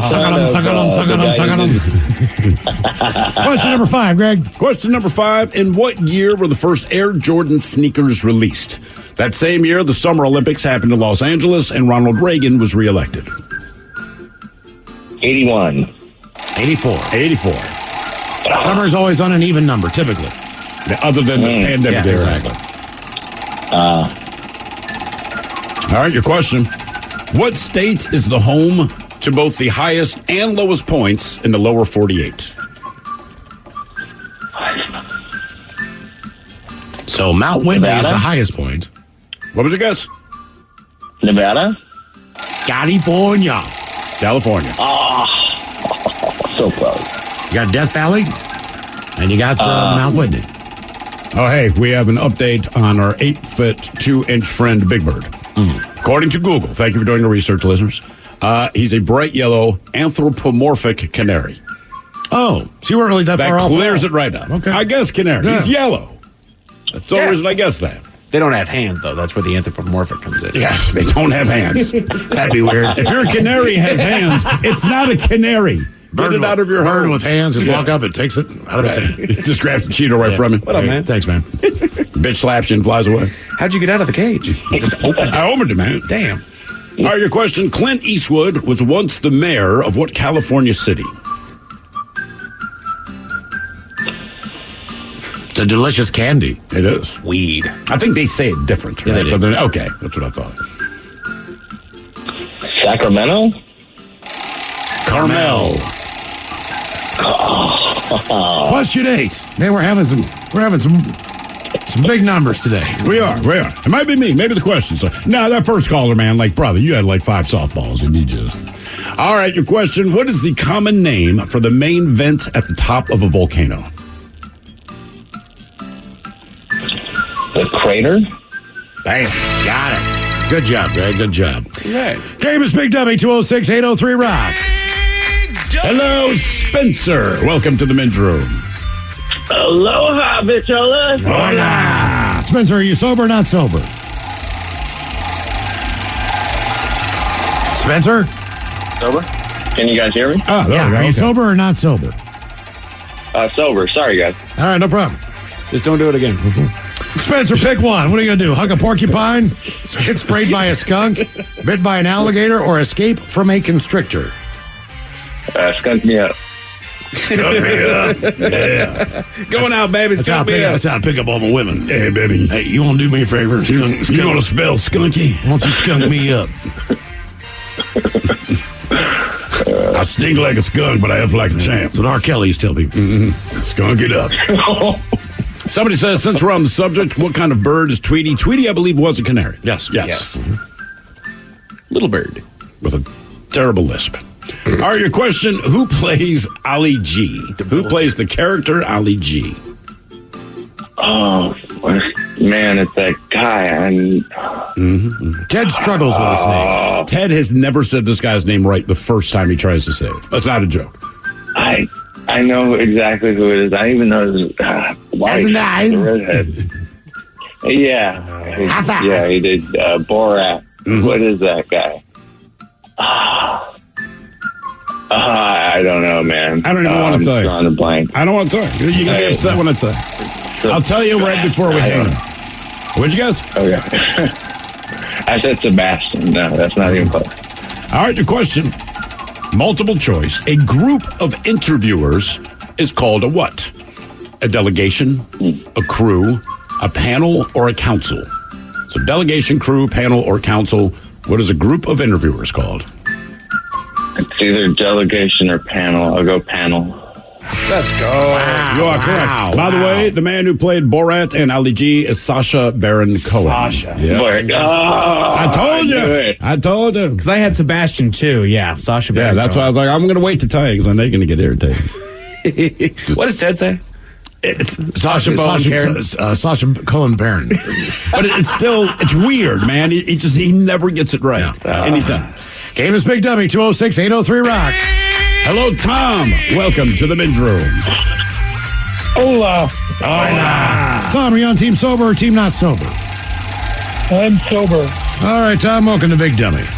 What are you picking there at a men's room poll? Hugging a porcupine, getting sprayed by a skunk, bitten by an alligator, or escape from a constrictor? I would have to take the skunk. Everyone's on the skunk train. Where are you going with this, Miles? Oh. Like, I'm going skunk. I'm going skunk. Yeah, I'm going skunk. Mike, what are you thinking? Oh, I'm still taking that alligator. Oh, God, that's right. I think I'm the only one on Twitter that's voted alligator. Yeah. Yeah. Because I'm insane. Yeah, I was going to say, they're not crazy. Y'all don't think ahead. No, we do. So you are predicting that you survive, in which case it'll prove to be true that you're the coolest story. It doesn't say get killed by one. It says go through one. I think it even says survive. I think the more likely scenario in your case is that we have a cool story to tell about our old friend Mike. Fair enough. He intentionally wrestled an alligator. Matter of fact, look at these boots. Oh. Mike's kind of part of it. Yeah. And this belt. And this wallet. And this vest. And the hat. And her purse. The wallet's not the gator, though, Miles. That's me. Yeah, that's a Mike wallet. I do have that thing in my pocket, man. I was alive. That probably bit somebody at some point in time, right? You still have that? Yeah, and that's the cloaca, right? Yeah. Have you seen that wallet? Oh, yes, I have. Yeah. All right. Here's your question. What TV show did Empty Nest spin off from? I did not know this until today. About an idiot, I guess. I don't know. Mary Tyler Moore? Golden Girls? Golden Girls. Okay. Good job, BD. Of course he knew. Jesus Christ. God, does he have terrible taste in television. Man. Sat in front of the TV with a big old bowl of ice cream every night. Pants down, looking at the old ladies. Oh, yeah. Where's the Jergens? That'd be Arthur. I don't know what it is. The heavy voice of the mustache, but I'm down with some B. All right. Your question, what is the oldest country in the world established in 3200 BC? Is it China, Iran, Egypt, or Nepal? I would say Egypt. That was my guess as well. China? Iran. Yeah. Okay. So Iran's the oldest, followed by Egypt, Vietnam, Armenia, North Korea. How the hell did the Iranians get to Vietnam? Then China, India, Georgia, Israel, It's not Sudan. like it popped up as spores. No, but you're talking the first country. Oh, gotcha. Right. Gotcha. It's the longest continuous sovereign nation. Okay. Yeah. All right, your question. A group of bats is called a what? A pack, a colony, a litter, or a squadron? I would say colony. Nice job. What do you think? One more contestant? One more. Let's do one more. Got time for one more. 206-803-ROCK. Hello, Jose. Welcome to the men's room. Hello. Jose, are you sober or not sober? Serious. I'm sober. Sober Jose, welcome to Big W. All right, our men's room poll. You get to pick one. You get to hug a porcupine, be sprayed by a skunk, bitten by an alligator, or escape from a constrictor. Man, I like the alligator one, but I'm going skunk. Skunk me up. All right. We're all getting stinky today, except Mike. Mike's just going to die. The rest of us smell bad. Probably. All right, Jose, here is your question. What nationally observed day in the United States marks winter's midpoint? Winter's midpoint. It's known as Candlemas back in the old days. Easter. The winter solstice. Groundhog's Day. Oh, Groundhog's Day. Groundhog's Day, yeah. Winter's Mark, Get out of here. The solstice is the beginning of winter. That is correct. I see. Okay. All right, Jose. Actor Carlos Estevez is better known by what stage name? Tiger Blood. Tiger Blood? Tiger Blood. Tiger Blood, yeah. That's a clue. No. Oh, okay. Lion's Mane. Lion King? He's only got one speed. Go. Charlie Sheen. Oh, Sheen, okay. All right. In spite of many people thinking that it was a 7-Eleven Big Gulp cup, what is the name of the cup used by Christ at the Last Supper? Well, I wasn't there, so... we saw you in the painting, don't lie. You didn't have to be there, dude. No. It did have a koozie on it. Keeping it cool. People say I do look like that guy, but I'm going to go... You've heard of this.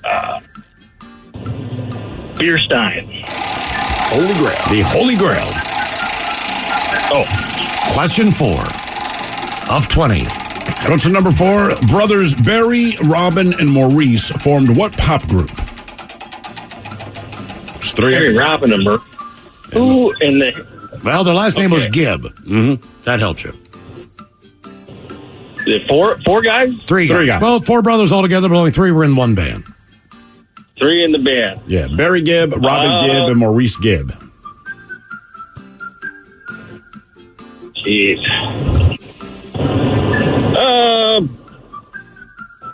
Brownsteins. The Brownsteins. Jesus. That would be the Bee Gees. Oh, that's it. Okay. Now, maybe you read this in high school, maybe you didn't, but it's one of the more memorable moments of this book. What classic novel ends with Rose of Sharon breastfeeding a hobo? You guys messing with me? No, swear to God, man. That's how this book ends. War and Peace of Ass. War and Peace of Ass. Oh, Little House on the Prairie. Yeah. You're thinking that? No, that would be The Grapes of Wrath. That's going to be War and Peace of Miles' Ass. smut book. War and Peace. I'm reading this. I don't care how thick it is. Question 6, Jose. Come on, man. We need you. All right. Gene Autry performed both the original Frosty the Snowman and what other children's Christmas classic song?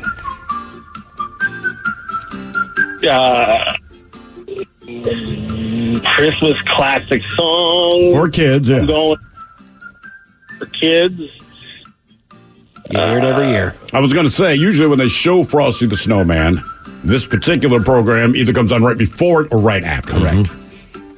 And I believe he plays a snowman-esque character. Oh, is that him? Yeah. I believe so, yeah. Huh.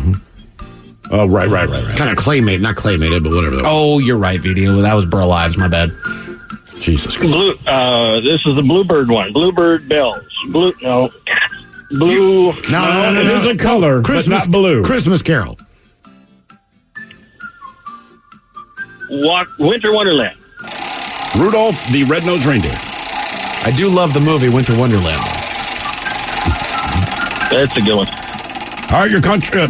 Your question. What country is also called Nippon by its citizens? What country? Yeah, their airline is named after this. That's a good point. Southwest? No, what country? Country, dude. Jose, country. Name a country. Oh, okay.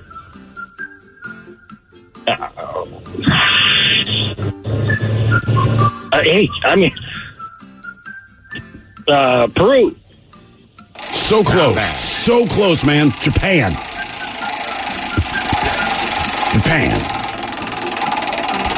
All right. Japan Air. That's an airline? Nippon Airways, yeah. All right, we got one last question for you before we have to go to break. True or false? If you want to mail a potato or a coconut, you don't have to put it in a box. You just have to write the address on said potato or coconut. True. He knows how to mail his vegetation, yes. Wow. Thank God we got fried chicken coming up. Ted's Meat and Potatoes with a fried chicken challenge. That's coming up next. Hey, it's Mike Hawk. Join me every Thursday at 1 p.m. exclusively on the Odyssey app as we go live with Odyssey. Join in on the action as we cover interesting facts, top 10 lists, and some fun new games. Follow the Men's Room page on the Odyssey app and join in all the fun Thursday afternoons at 1. The debauchery rolls on. You're listening to The Men's Room with Miles and Thrill. 99.9 KISW. Text the word / now to 206-803-ROCK for your chance to win tickets to Tool and Guns N' Roses. All right, do have time for a few emails from the men's room at KISW.com.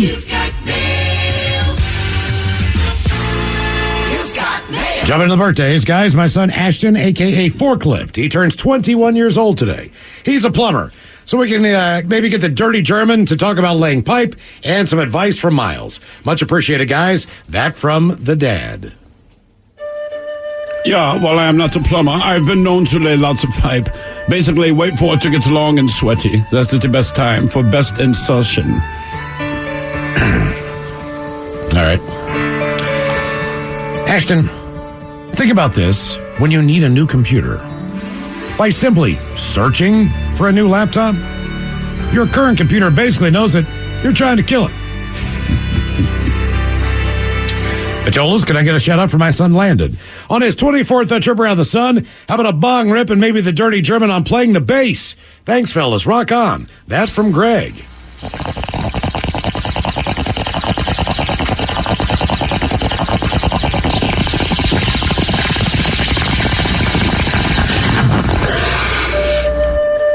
Yeah, if we're going to play bass from this dirty German, I would simply say, lay it down thick, lay it down hard. Be the best person in the band, but also know you will get to no tail for your efforts. Guys, I want to wish my best friend a happy 38th birthday. Welcome to being old.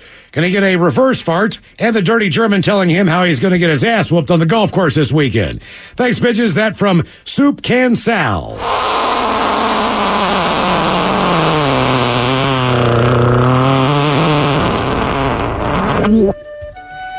Yeah, anytime I play golf, I always like to have my ass whipped. I drop my pants usually on the ninth hole, hand someone a cat of nine and say, go to town.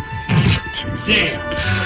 Gentlemen, here we go again. I'm here once again with our only Cambodian listener, Uncle Ben, to wish him a happy birthday along with his twin sibling, Roger. Since I don't have a gift, can we get the dirty German talking about his love for the Fast and Furious franchise? Thanks all, and keep doing what you do. That from Sabo. Yeah, I will tell you this right now. The Fast and Furious franchise is named after my sexual activity, both fast and furious. And my penis looks like a black Vin Diesel. All right, guys, today is my 39th trip around the big burning ball. I was wondering if I could get your penis is too small, and what the F is that? Also, I know it's not Friday, but maybe some dad jokes, if possible, as I love to kill my daughter with as many dad jokes as I possibly can. Thanks, guys, and have a great day. That from Dale. Oh, come on, Fang. Why aren't you working? Oh, my God! What the is that, bro? I got a couple of dad jokes in for you. I was out for a walk one day when I saw a man in the river shouting, I can't swim! I can't swim! So I told him, I can't play the piano, but I don't make a fuss about it.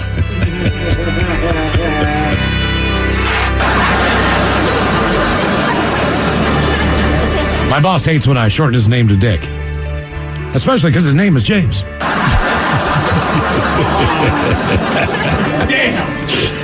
Dad joke Thursday. And one more. My kids have now reached the age when they become curious about the human body. So I guess I'm going to have to take it out back and bury it tonight.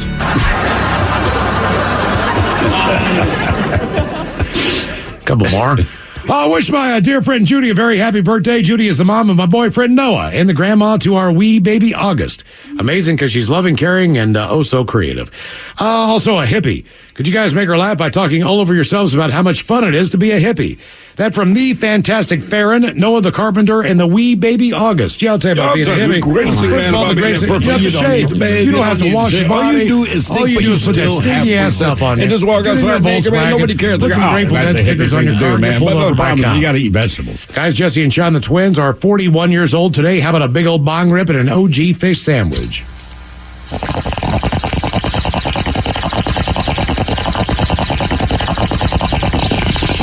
I feel like this is a natural combination. It is. Yes. And finally from the birthdays. Guys, my wife Christine of 24 years turns the big 50 today. Listens to you guys on her drive home from work, and I told her I'm requesting the Barbershop Quartet Fish Sandwich song for you today. As I left, she said, I want a fart noise. So can you guys throw in a fart noise and then a Barbershop Quartet Fish Sandwich? Thanks, guys, and love you. That from Richard. Can I get a fish sandwich? Oh, you know I gotta eat right. Oh, brother, can I have a fish sandwich? You put the cheese and the tartar on the side. All right, guys, here you go. Happy, happy, happy birthday. Happy, happy, happy birthday. Happy, happy, happy birthday to you, to you, to you. Ya's a Dirty Germans brought to you by Men's Room Original Sausage. Available through Uli's World Famous Sausage, mensroomlive.com, and other fine retailers. Schweinefleisch. Time to open wide and sample Ted's meat. And potatoes. Now, here's your host, head chef of the Men's Room, the Ted Nugent. Oh, my. It's the sous chef in the house. Yes, it is. It smells delicious in here. Oh, So usually when the sous chef takes over for the segment, I have prepared something for you guys. I've made you something. Unfortunately, this was a little bit late notice, so I wasn't able to actually hit the kitchen and get anything made. None of that ground beef broccoli?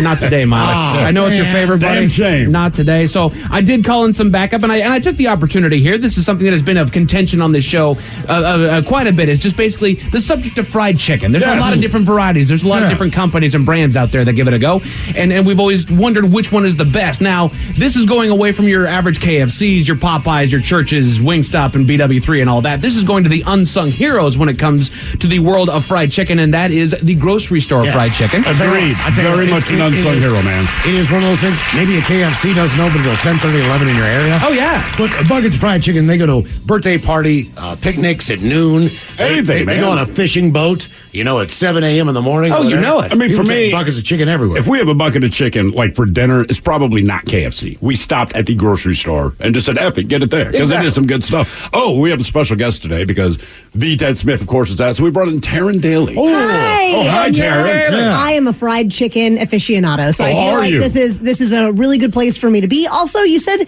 do you say grocery store or grocery store? I used to say grocery store until our buddy VD just gave me a bunch of garbage because it's grocery store. Okay, so he's the one I have thought about this. It's forever. grocery store. I say grocery store. That's a grocery. If you're talking about a grocer, you're not saying a grocer. Correct. Sure. So it's a grocer in that case. But it's like the word championship, right? People say championship. It's championship. But stop splitting hairs. Right. Do you know where the hell I went? I went to the grocery store. Doggone it. And talked to my grocer. And bought fried chicken. The two biggest names as far as grocery store chains in this area, I believe, are the Kroger brand, which has Fred Meyer. They have QFC. And then you also have Albertsons, which I think we still have a couple locations around here. But for the most part, they are now Safeway. And so I have brought you guys each a pallet of chicken for y'all to try. Pallet.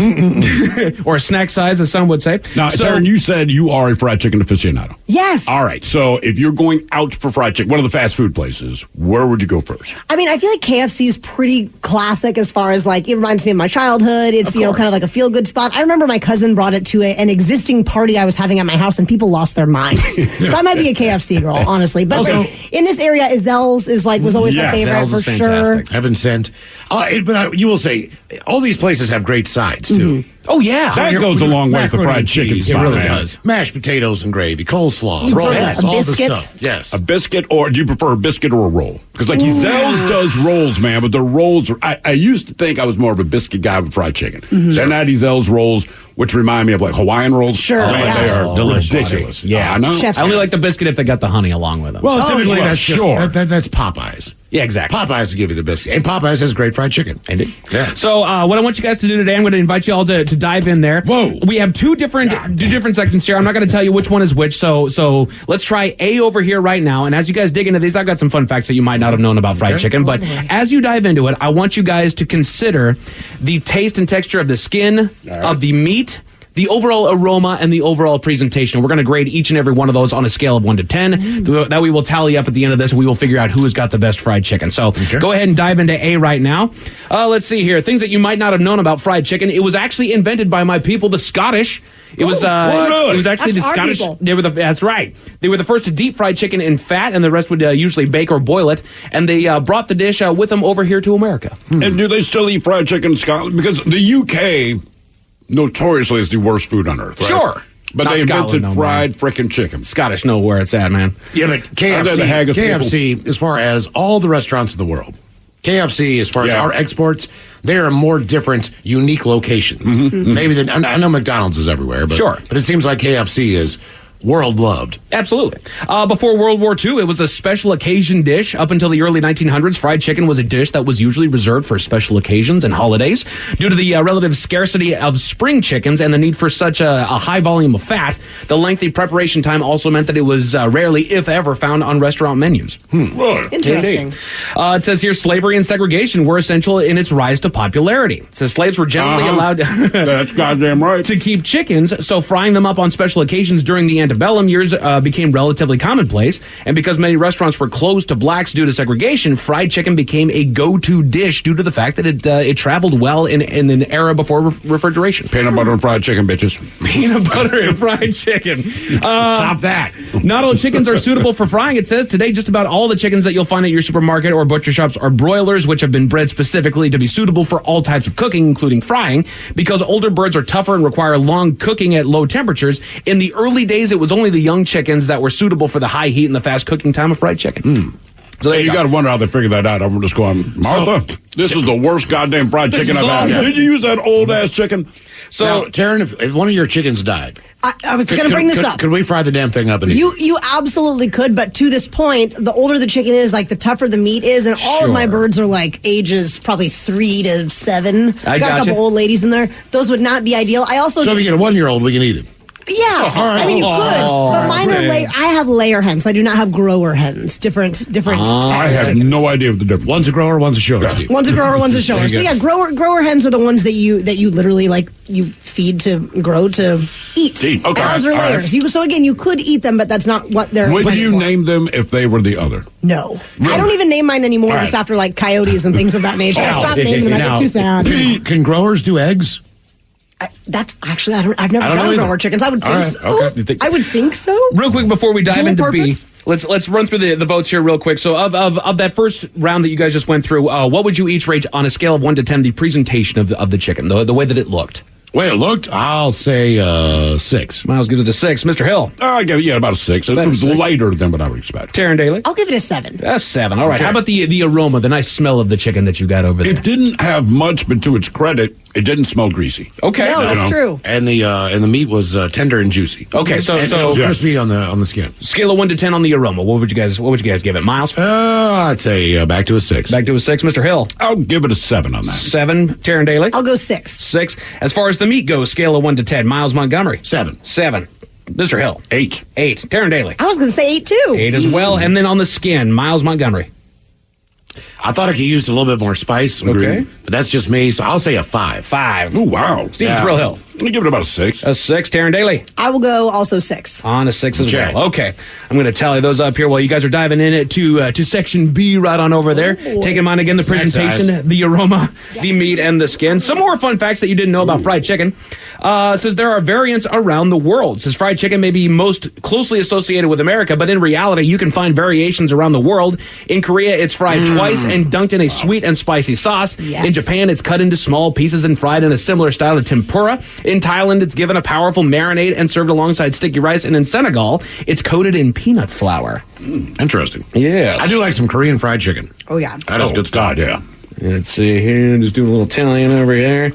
Some more fun facts. This one says, Nashville-style hot chicken may be the unhealthiest of all. You don't say. Really? Out of Tennessee? I'll be damned. Out of Tennessee. And I will say this, that yes, their food is probably the unhealthiest, but it's probably going to taste one of the best that you've ever had, too. I think these things correlate.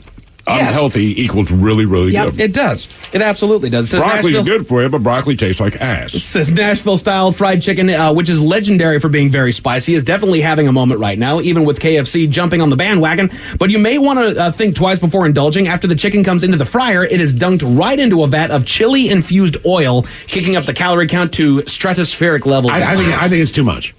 A little bit too much? I've had it. I get it. I still think it's too much. I think if I want to do... It's hard to enjoy because your mouth hurts. Right. You know what I mean? It's not that the flavor's bad, but like, my mouth hurts. If it's going to be that hot, I'm doing chicken wings. Agreed. Instead of breaded chicken that big with all that sauce soaked into the breading. That's a good call. Some more fun facts that you may not have known about fried chicken. There are 3 primary frying methods. When it comes to frying chicken, there are 3 primary methods. You have your deep frying, which will fry the chicken evenly and is the easiest method. Yep. You have pressure frying or broasting, which takes less time than traditional deep frying and generally results in a juicier bird. And then, of course, pan frying in a cast iron skillet, which is the most old-fashioned technique and is regarded as the best due to the ample browning and a higher level of control. So my grandmother did it, man. Like I said, her secret ingredients, everything was the ash of Newport cigarettes that inevitably... that's love. I never watched her cook without a cigarette in her mouth, and she would talk, and you would just watch that thing bounce, and inevitably a piece of ash would drop into the food. A little tobacco flavor. Yeah. That said, It was good. My grandmother did it in a pressure cooker or an electric fryer top. Gotcha. You know who else did? KFC. The pressure fryer was the secret to KFC's success, which I watched that show that Ted recommended, the Foods That Built America, and that was one of them was KFC, and that was how he figured it out, is he figured out the pressure cooker. It says Colonel Harlan Sanders was adamant that his chicken be pan-fried while operating his first restaurant, but he was also unhappy with the fact that the traditional method took more than half an hour. Far too long for a conventional restaurant. He purchased one of the first commercial pressure cookers ever produced in 1939 and converted it into a pressure fryer, and found that the resulting chicken was just as good as his pan-fried chicken and cooked in half the time. Not only did this development set the stage for KFC's success, it also played a big role in taking fried chicken out of the home kitchen and into the restaurant. Okay. So on Chicken B over there, let's get a scale of 1 to 10 on the overall presentation. Miles Montgomery? 8. On an 8. All right. Steve Thrillhill? 8. 8. Taryn Daly? I'm going to go 8 too. 8 as well. How about the aroma? Miles Montgomery at an 8. Steve? 8. Karen? 7. Really? 7. The aroma's not as good. Oh, man, I thought it smelled great. How about the meat? Miles Montgomery? How about that meat? 9. 9. All right. Steve Thrillhill? I'm going to go 8. It was drier than the first one, but I think it tasted better. Okay. Taryn? I'll go 8 too. 8 as well. And then on the skin, Miles Montgomery? I thought that was really good. I'll say 8. 8 on the skin. Steve Thrillhill? 8. 8, and then Taryn Daly. You know what? I'm going to throw a 9 in there because I really like that skin. I don't even think you need to tally these up. I think we got our winner, man. I think we really do. The numbers are overall better. So the first one, A, that would be the runner-up here. The silver medal goes to our friends over at Kroger with that was Fred Meyer fried chicken that I actually got after I got B. So it is less fresh, or it is more fresh than what I got there. And yes, I do agree that the one that you guys liked best, Albertsons, was from Albertsons, the signature cafe. It is a phenomenal style chicken. I have always liked that one. How many pieces are in this bucket? 8. All right. Because I'm holding a bucket of fried chicken with 8 pieces of chicken in it, and they call it snack size. Oh, God. I don't know. This is like a bucket of large popcorn at the movie theater. But it's full of chicken. It is. This is a snack for who? It's a snack for a lion. For me. Enjoy, Jens. Thank you, Mike. We appreciate it. Shot of the Day's coming up. You are listening to The Men's Room. 99.9 KISW. The shenanigans continue. This is the Men's Room with Miles and Thrill. All right, coming up next, we'll drink it toast with the shot of the day. And we do have your headlines on the way at 5:50. But first, a quick check with Mike Hogg and some of the stories and headlines he is not working on. All right, just in time for Father's Day, Fireball Whiskey is releasing a special barrel-aged Dragon Reserve edition. So you can make another kid. When is Father's Day? I'm a father now. Next Sunday. Not this one coming. Next. I believe so. I'm going to get out of town. My thing is, so this is what I do for Father's Day. This is just me, but inevitably, because the kids get excited about it, which is what makes Father's Day interesting to me, right? Sure. What do you guys want to do? So we'll end up at Family Fun Center, GameWorks, but the joy in that is, I don't need something for me. The reason I'm a dad is because I got kids. And when the kids are happy and want to celebrate it with me, I'm like, whatever you guys want to do. But there's no better Father's Day than spending it with your children. That is exactly my point. You have to take advantage of that while you can. Yes. Because then they fly. Right. And they might not be able to make it for that weekend. Yeah, that's why I'm very much like, hey, man, what do you guys want to do? And I end up having the best time. You got a small window of time to do that, so you have to take advantage By the way, I'm hoping to pick Family Fun Center over GameWorks. One reason, the go-karts. I'm telling you, they are so fun. Dude, so or Dave and Buster's. Steve, no. Where's the Dave and Buster's? Hold on, where's the Dave and Buster's? There's one down in Auburn. They have go-karts? Another one. Not go-karts, but they got a lot of really fun games. I want the go-karts back. You know what you want? You want a bay at Top Golf in Kirkland. That's a legit the Top Golf Lounge over there in Bellevue, the Kirkland. Yeah, Redmond. It's family friendly. There's a bar. They have great food. And it's not just golf. You rent a bay. Right. You rent a bay, man. Ooh. You can do soccer. You can do hockey. You can do all kinds of video game stuff. You can hit a golf ball if that's what your thing is. I think that's the best call. That was a fun time. That was a great night. Yeah, that might be the play. I mean, but you better Top book Golf now, Lounge? Man. Yeah. Let's get it. People in Japan are so altered from wearing masks for so long that they're enrolling in lessons on how to smile again. That's stupid. I read this a couple of weeks ago, and I'm like, look, man. Well, and wasn't Japan like one of the countries that even before the pandemic they were wearing masks? Yeah, generally speaking. Right. Right? Cold, anything. They would do that. But, like, man, someone's duping you into believing you don't know how to smile. Here's the thing about smiling. It is a natural reflex. Correct. No one has to teach you how to do it. Right. I remember the first time I saw my little daughter smile. I should point out it's because she farted. Right, a girl. But it made her giggle. I don't know. She's a month old or whatever the hell it is, or just seeing mom or what. You smile because that's what your muscles. Right. You can make yourself smile. Right. Okay. Hey, we're going to take a picture. Smile. Fine. But instinctively, when you smile, it's because your facial muscles, they responded to what your brain told them to. Correct. Do. And we don't need a teacher. And science can't explain why we do that. That is exactly it. Jesus, man. We have no idea why we do that. Americans are projected to spend more this year on summer vacations. It's up to double pre-pandemic levels. Really? Yeah. I was trying, but after that tree wiped out half the crap in my yard, yeah, those plans kind of went. I don't blame you on that. No, seriously, man. We were ready to go. We had these plans, blah, blah, blah. The tree fell down. The city of Seattle's run by morons. Oh, the one that you told them 10 times for 2 years that needs to be taken down before it hurts somebody? We were only a part of it for 9 years. I don't know how many more years than that. Oh, add 7. Right, but the tree came down, and we're just like, man. So anyway, long story short, our money is now tied to that. Correct. Because there's certain things we have to replace. Well, right? And these are all projections, too. So, they're going to be that. But the projections work well. Because if you say that, you go on vacation, you feel better about parting with your money. Like, hey, man, this is the summer we do it, right? I do know that we got a lot on the calendar, my wife and I. We're ready to go. We're ready to roll down. That's a lot of concerts. A lot of concerts. There's a couple trips happening. What's your next concert? Our next concert is Kelsey Ballerina at Chateau Ste. Michelle. Oh, why are you going, Mike? Hey. And what is your next trip? You know what you need to do? Wear a beer jacket. Ooh, that's a good call. Find a beer jacket on Amazon. Like any place where you can smuggle in beer. Because if not, you're just going to... When I said Kelsey Ballerini, VD. What's your next trip? Next trip is down to Vegas to go see another concert. And? Jonas Brothers. Really? It's going to be fun. I bet there'll be a great show. It's going to be a great time. It's going to be so damn good. I don't like the music, but I bet they're entertaining. Dude, the music's fun. Not going to lie. Not their old crap that sounded like they were nasally little boys that were 13 years old. But lately, they make some fun music. Look, I'm half a Swiftie, so I'm not going to bust balls. Get it, man. Taco Bell is trying a vegan crunch wrap in select cities. I know what you're thinking. Give it a second. My problem with the vegan crunch wrap is that it's got the vegan protein in it. It's got the vegan cheese in it. They have a vegetarian crunch wrap that's just it's black beans instead of the meat. Sure. Mother-in-law's hack, by the way, better than the black bean vegetarian option is go with rice. Put rice in there instead of the black beans. It might be what they cook the rice in. Yes. Yeah. Right. You know what I mean? So I don't know what it is. And look, I have no problem with that doing that, but I think Taco Bell, much like McDonald's, figured out with their salads and. What percentage of vegans do you think you're going to sway to go to Taco Bell? Correct. That's all. I mean, there's nothing wrong with offering it, but it's like I don't know that the average vegan goes. I met a lot of vegetarians that go to Taco Bell, for sure. But the vegan thing, you go like, maybe it works. And I will say, dating my wife back when she was vegan, things like this would make it easier for us to, we're on a road trip. Find the happy medium. Let's stop. Right. Let's stop somewhere and grab something to eat. Well, when she was vegan, let's stop somewhere and grab something to eat. Unless she was getting a crap house salad, we had to find a place to go. Why didn't you just stop on the side of the road and be like, the cows are eating? That's good enough for them. Get after it, man. You have the same diet.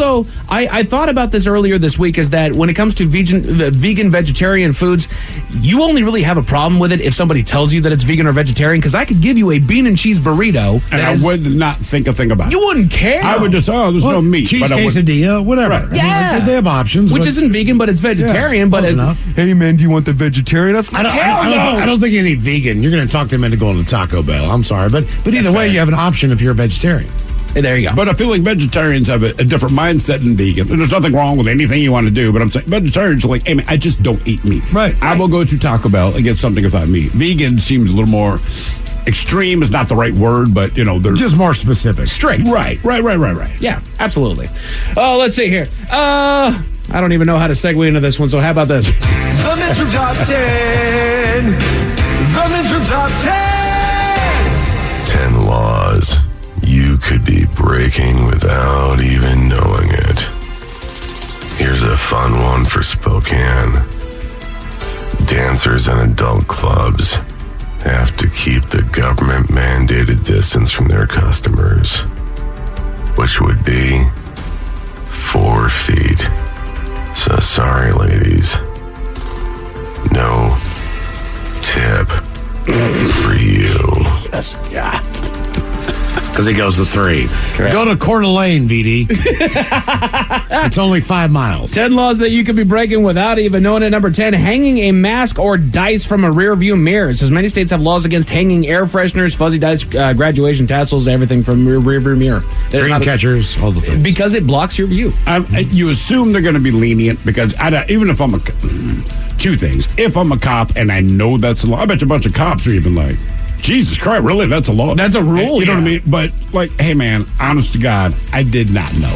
I'd hang a wreath of garlic and tell them I'm allergic to vampires. That's not a bad call, dude. And your car would smell fantastic. Yes, it would. I got an Italian restaurant. Using someone else's disability parking permit. Yes. Is there anyone that didn't know that was against the rules? Man, you know goddamn well. There's a reason why I like driving around with Grandma. Hang on, baby. Thanks, Grandma. I'm not above it. But I do know that what I'm doing is wrong. Yes. Have you, like, my dad, he has a handicapped pass because his girlfriend. And we pull in, I'm like, is this okay? Right. I'm like, this is amazing. Your passengers, that's fine. I know she limps and stuff, but is this okay? Right. You just can't steal it from them and then go solo. I forgot. Can you get a temporary handicap tag? Say you break your Yes, I believe so. No. Okay, you break your left leg because when you're driving, you're using your right foot. Sure. Right? So I can still drive. They all have expiration on them, so I wouldn't be shocked if you Okay, did it all right. No, I just think that would be a fair thing. Let's see here. 10 laws that you could be breaking without knowing it. Fibbing about the weather. What? If you publish a weather forecast and falsely claim it's from the National Weather Service, you could be fined or imprisoned for up to 90 days or both. I mean, that's fair. Yours is more accurate. But it's almost like plagiarism at that point. Like exactly. Like if it's the National Weather Service, it's like, we did not say that. Do not put that in your mouth. For last week, they said, oh, my God, what a beautiful week in Seattle. Last minute. Ooh, rain Friday morning, guys, on the commute. It might be slippery and slippery. Bad. You know what that is, Steve? What's that? Fake news. Letting your pet startle wildlife. Well, you're not typically. You don't let them. I don't. Hey, you see that cow? Go freak it the hell out! Like my dog just. Well, and my dog's got 10, 15 years on this planet, man. I'm going to let him chase birds. I'm going to let him chase bunnies. I don't give a damn. He can bark at that squirrel up the tree. Let the little man have some fun. Using Wi-Fi without permission. This one I feel like is fairly obvious as well. It's one of those where it's like you should password protect your Wi-Fi, and most people do, but I can understand. It's like stealing your neighbor's cable from back in the day. My favorite one is my next door neighbor. Well, somebody in my area is. Their router name is Sarah. Why did you leave me?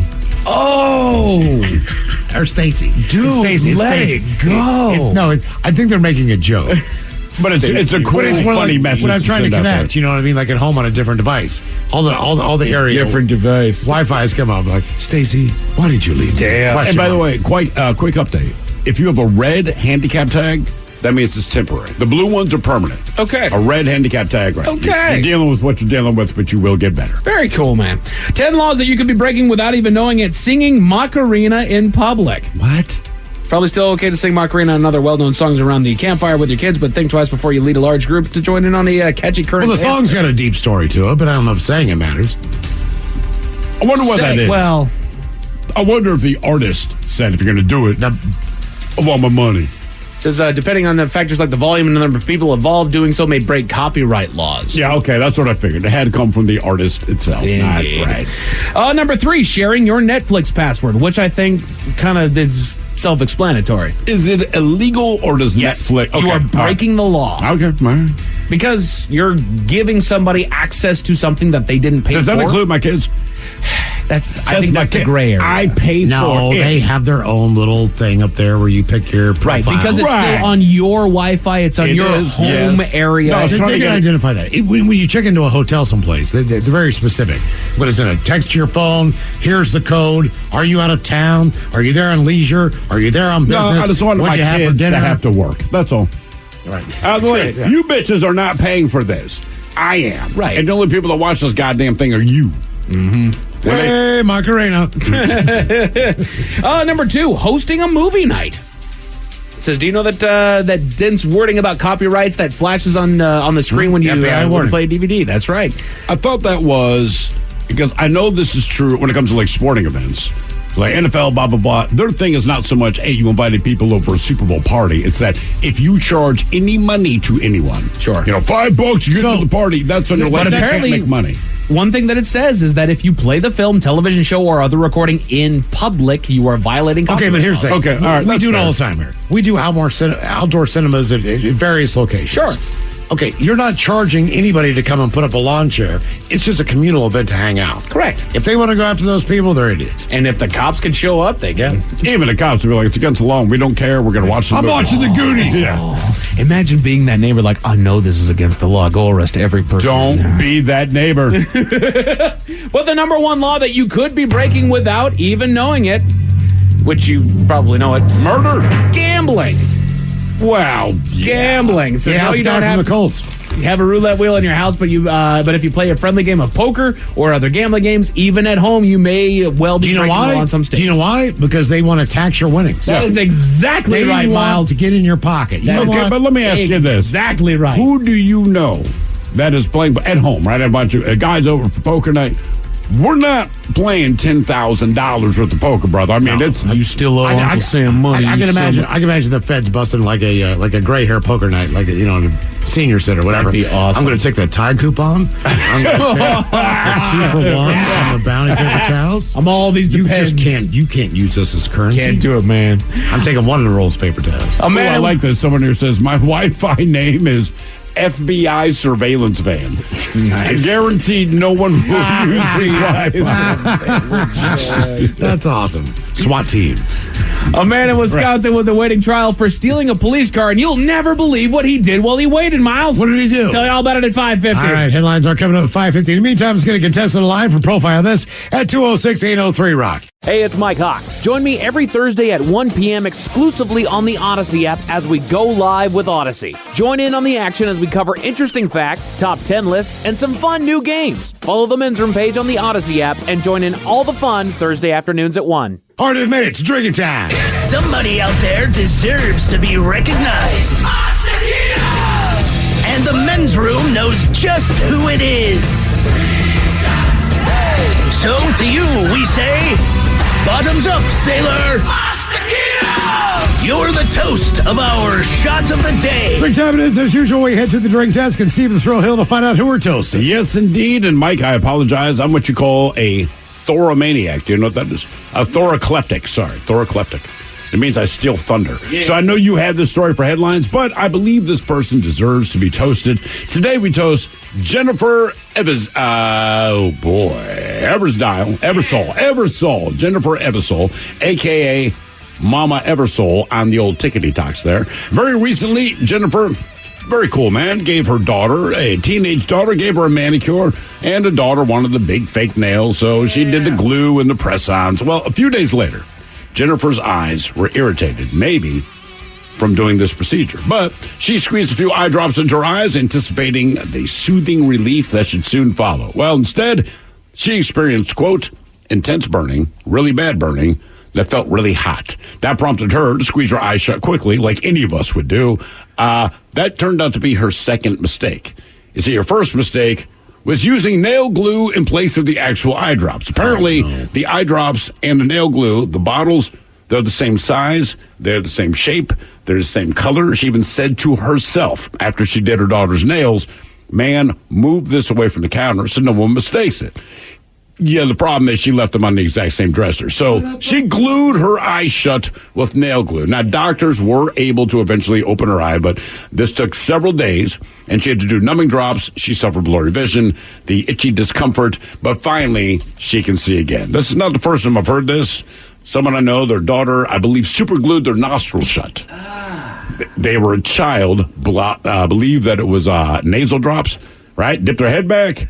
Put the super glue in there, right? Press the nose shut, and then the nostril did not reopen. So if you think that you should remove something because it looks like something else, man, follow up on it. She glued her goddamn eye shut.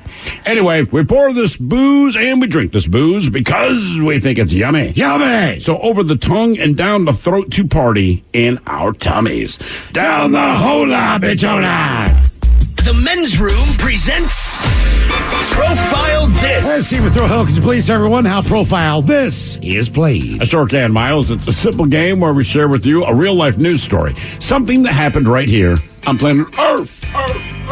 And as you listen to the story, based on the stereotypes you believe to be true of people and the decisions that people make, we'll ask you what it is you think makes the story a story. Hello, Ray. Welcome to the Men's Room. Hello. Hola. All right, Ray, you understand how this here game is played? Yes, I do. Fantastic. You have a choice of one of 5 stories. I'm a giver. One of 5 stories. We have the wonderful world of drugs. We have Bite Me. In other words, what did someone find in their food? Interior decorating, where you guess the foreign object that ended up on the inside of someone. Hit Me with Your Best Shot, where you guess the unconventional weapon that someone chose to use as a weapon. And finally, Animalize This, where you guess the animal responsible for causing the problem. I gotta go with interior decorating.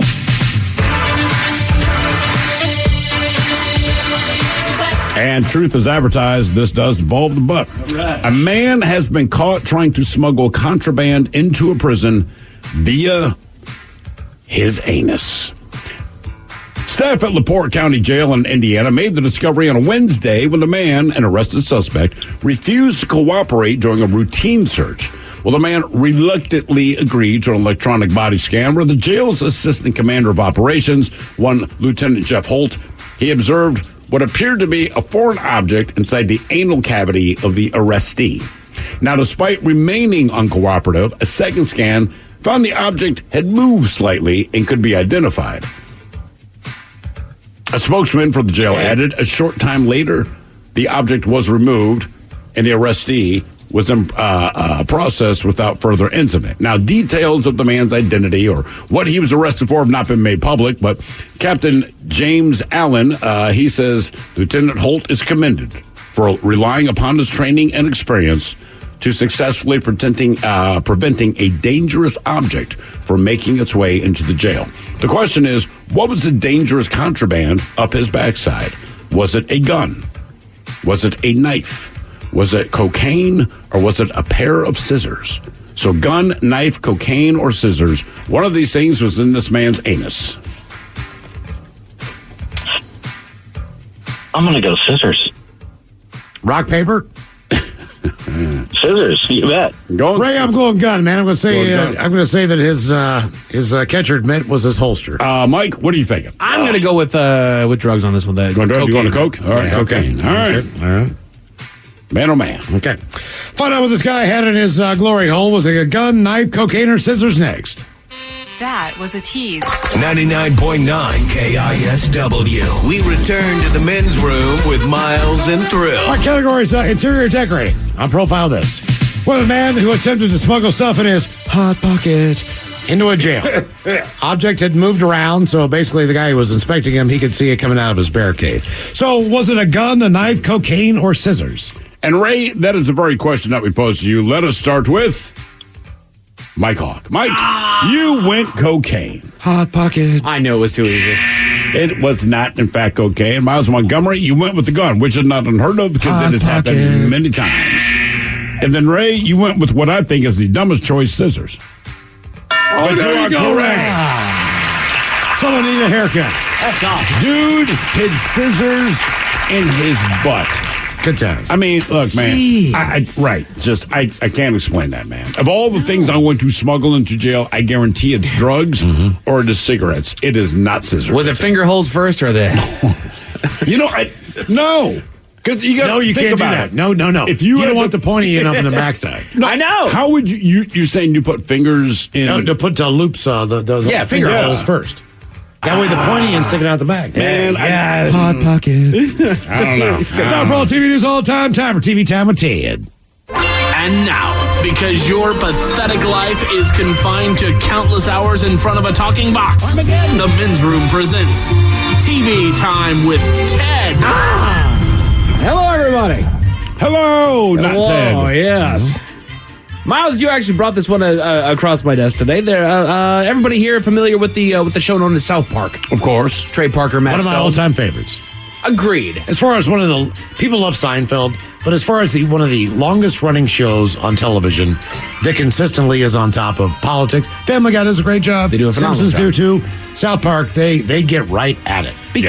And the thing is that they're so centric with everything. They do such a phenomenal job of, doesn't matter where you sit as far as the political out. They've gotten a lot more political in the last 10 years or so. Sure. Well, the world has, right? Yeah, exactly. But they run down the middle to the point where it's almost like George Carlin, like, no, you're both insane. Yeah, you're crazy. Right. And they draw a parallel between different scenarios to get their point across. Absolutely. And I think that they do a phenomenal job. They had an episode a long while back that was based off of a restaurant called Casa Bonita. I have been to Casa Bonita. Explain your childhood experience. And so we moved to Denver when I was 7 or 8. I was between like 7 and 9 years old. And Casa Bonita, this was the place where if your parents, they didn't say, hey, tonight we're going to Casa Bonita. It was, this weekend, if you guys are good, we might go to Casa Bonita. And man, whatever they asked you to do, you did. You never just went with your family. You could bring 6 of your friends. It was that kind of place. I do not remember the food. I'm sure it was terrible, like Chuck E. Cheese or whatever. But the whole thing was, it was this massive place. This is my childhood memory of it. But they had like, I don't even know if you legally could do some of the stuff now, but they had like rope ladders where we climbed over like this like fake jungle kind of thing. There's sliding boards. It was not even Family Fun Center. It wasn't so much like arcade games. But it's a Mexican restaurant-based kind of thing, right? I guess. I mean, by the name, I'm sure it was Mexican food. Honest to God, Miles, I do not remember the food. I remember we wanted to go. You could climb ladders. You could swing on these ropes that went over whatever the hell. Could you swim there? I don't believe. So they just had guys diving off cliffs into a. They were hired. Okay, right. It wasn't the customers, but I mean, as a kid, this was a hands-on fantasy land. And man, if your parents said, "We plan to go to Casa Bonita this Saturday," and you can invite however many friends. When you told your friends, obviously they had to clear it with their parents, but their parents too were like, "All right, paint the fence, do the homework, mow the lawn." You would do whatever you had to do to have your 3 hours at Casa Bonita. The South Park episode made it seem like a wonderland. Exactly what you're saying. Like, you walk in there, it's like, oh. Right. If you were a kid, Casa Bonita, there was nothing great architecture. They got the waterfall out there. The basic synopsis of the episode is that Kyle's having a birthday. They're going to Casa Bonita. He can only bring 3 friends. Usually you would think it's going to be Stan, Kyle, and Cartman. Sure. Unfortunately, he's going to invite Butters instead of Cartman. So Cartman then kind of tricks Butters into believing that the apocalypse has happened to basically get him to just hole up into in a dump so that he's just in an underground bunker so that he can then go. But then it turns into, where's Butters? We need to go find him. We can't go to Casa Bonita until we go find him, blah, blah, blah, blah, blah. Well, unfortunately, due to the pandemic, Casa Bonita had to shut its doors. Sure. It was no longer available out there. The real restaurant. The real real place. It actually is a legitimate place. A real place. And it had to shut down during the pandemic. But Trey Parker and Matt Stone, they said, no, we're not going to let that happen. And they did come forward. They said, you know what, we're going to bring, at least in the Colorado area, we're going to bring Casa Bonita back. So we do have a story here. And it says Casa Bonita superfans are growing impatient for the Pink Palace's grand reopening, but they should rest assured that South Park creators Trey Parker and Matt Stone pulled out all the stops. They did they did pour all their money into this. The original cost of renovations was projected at $10 million. When the figure reached $20 million, business advisors encouraged Mr. Stone and Mr. Parker to pack it in. These days, Mr. Stone said the investment was closer to infinity dollars. As Mr. Parker put it, quote, "It would be way cheaper if we just went hang gliding over volcanoes." So how much did they spend? Upwards of $40 million. Wow, man. Yeah. It says they took the long restoration route, and although their pocketbooks must hurt, you got to admire that devotion. They said, quote, "It doesn't stink like chlorine anymore," Mr. Stone said in an interview in late May during the final frantic stretch to reopen. He says, quote, "We could have rebuilt this twice as big for half as much money, but we spent so much restoring it like a piece of art." Additionally, the duo kept a few dozen existing Casa Bonita employees on the payroll for the duration of the construction. Wow. While asking them to volunteer their time to Habitat for Humanity and the like. It's hard to conceive of this happening in any other context, but the good times are about to roll at Casa Bonita. So I'm sure it was an awful place. I'm sure it was terrible. But as a kid, man, I cannot tell you. Did we have one here in the Washington area? Did we? Like, I don't know. I think it's one and done on that place. Yeah.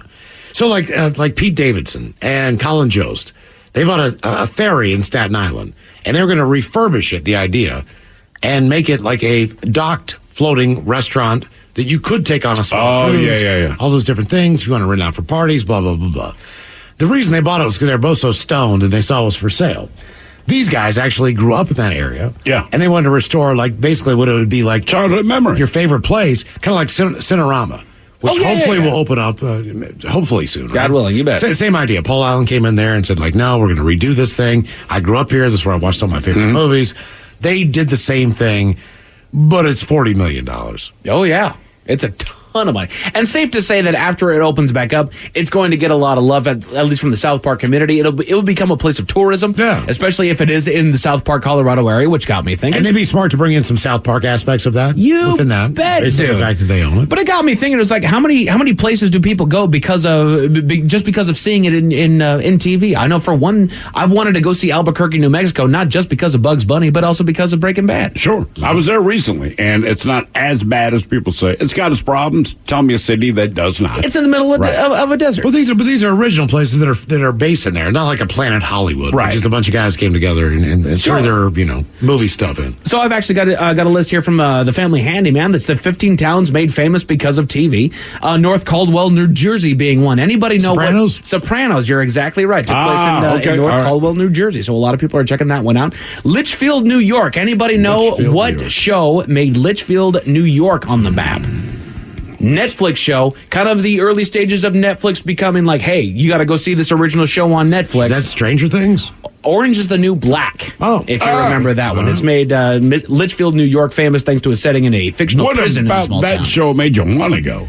For real. And it's Jesus. And it's in a prison. And that's what I'm saying. Like, I don't know that attracts me. And the few seasons that I did watch, they never quite said, hey, Litchfield, quite the place. Love to go to Litchfield. Yeah, right. Like, they never really made it so much about Litchfield. So, Westport, Connecticut. Anybody know the show that was made famous thanks to Westport, Connecticut? The most glamorous witch. Sabrina. Bewitched. Oh, Bewitched. Yeah. Oh, really? She and her husband Darren settled down in Westport, Connecticut. And her other husband Darren. At 1164 Morning Glory Circle. Morning Glory. It's how we woke up each morning. These are towns made famous because of TV. West Covina, California. Anybody know that one? I haven't even heard of this show. It's the hilarious comedy drama Crazy Ex-Girlfriend. Never even heard of it. Revolves around a New York City-based lawyer, Rachel Bloom, who moves to Los Angeles to chase her teenage crush. There's nothing crazy about that. Is not in my wheelhouse. That sounds like a lot of people here. This one's going to blow your mind. Anybody know what show made Deadwood, South Dakota famous? Oh, hang on. No. It's on HBO. Is that the show South Dakota? It is indeed Deadwood. Wow. Known for its gold rush history, the small town of Deadwood, South Dakota makes an ideal setting for HBO's American Western series. And Quick to be honest question. with you, is there anything about Deadwood that would make you want to go?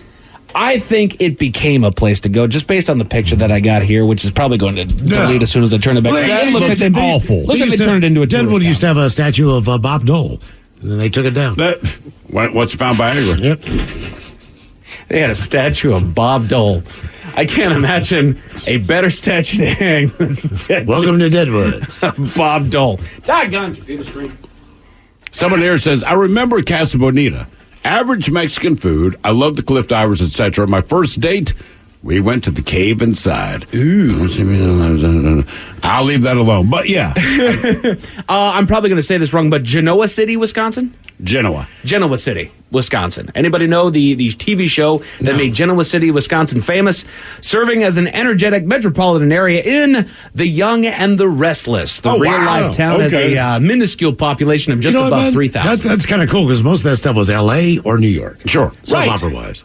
And to be honest with you, they give you a little map here, and I don't see a nameable town. Yeah, I was going to say, what else is in the area? Lima, Ohio. Anybody know what TV show was made Lima, Ohio famous? I just remember hearing Lima. It's not Peru, obviously. Correct. Her name Lima. The setting of the popular music comedy drama.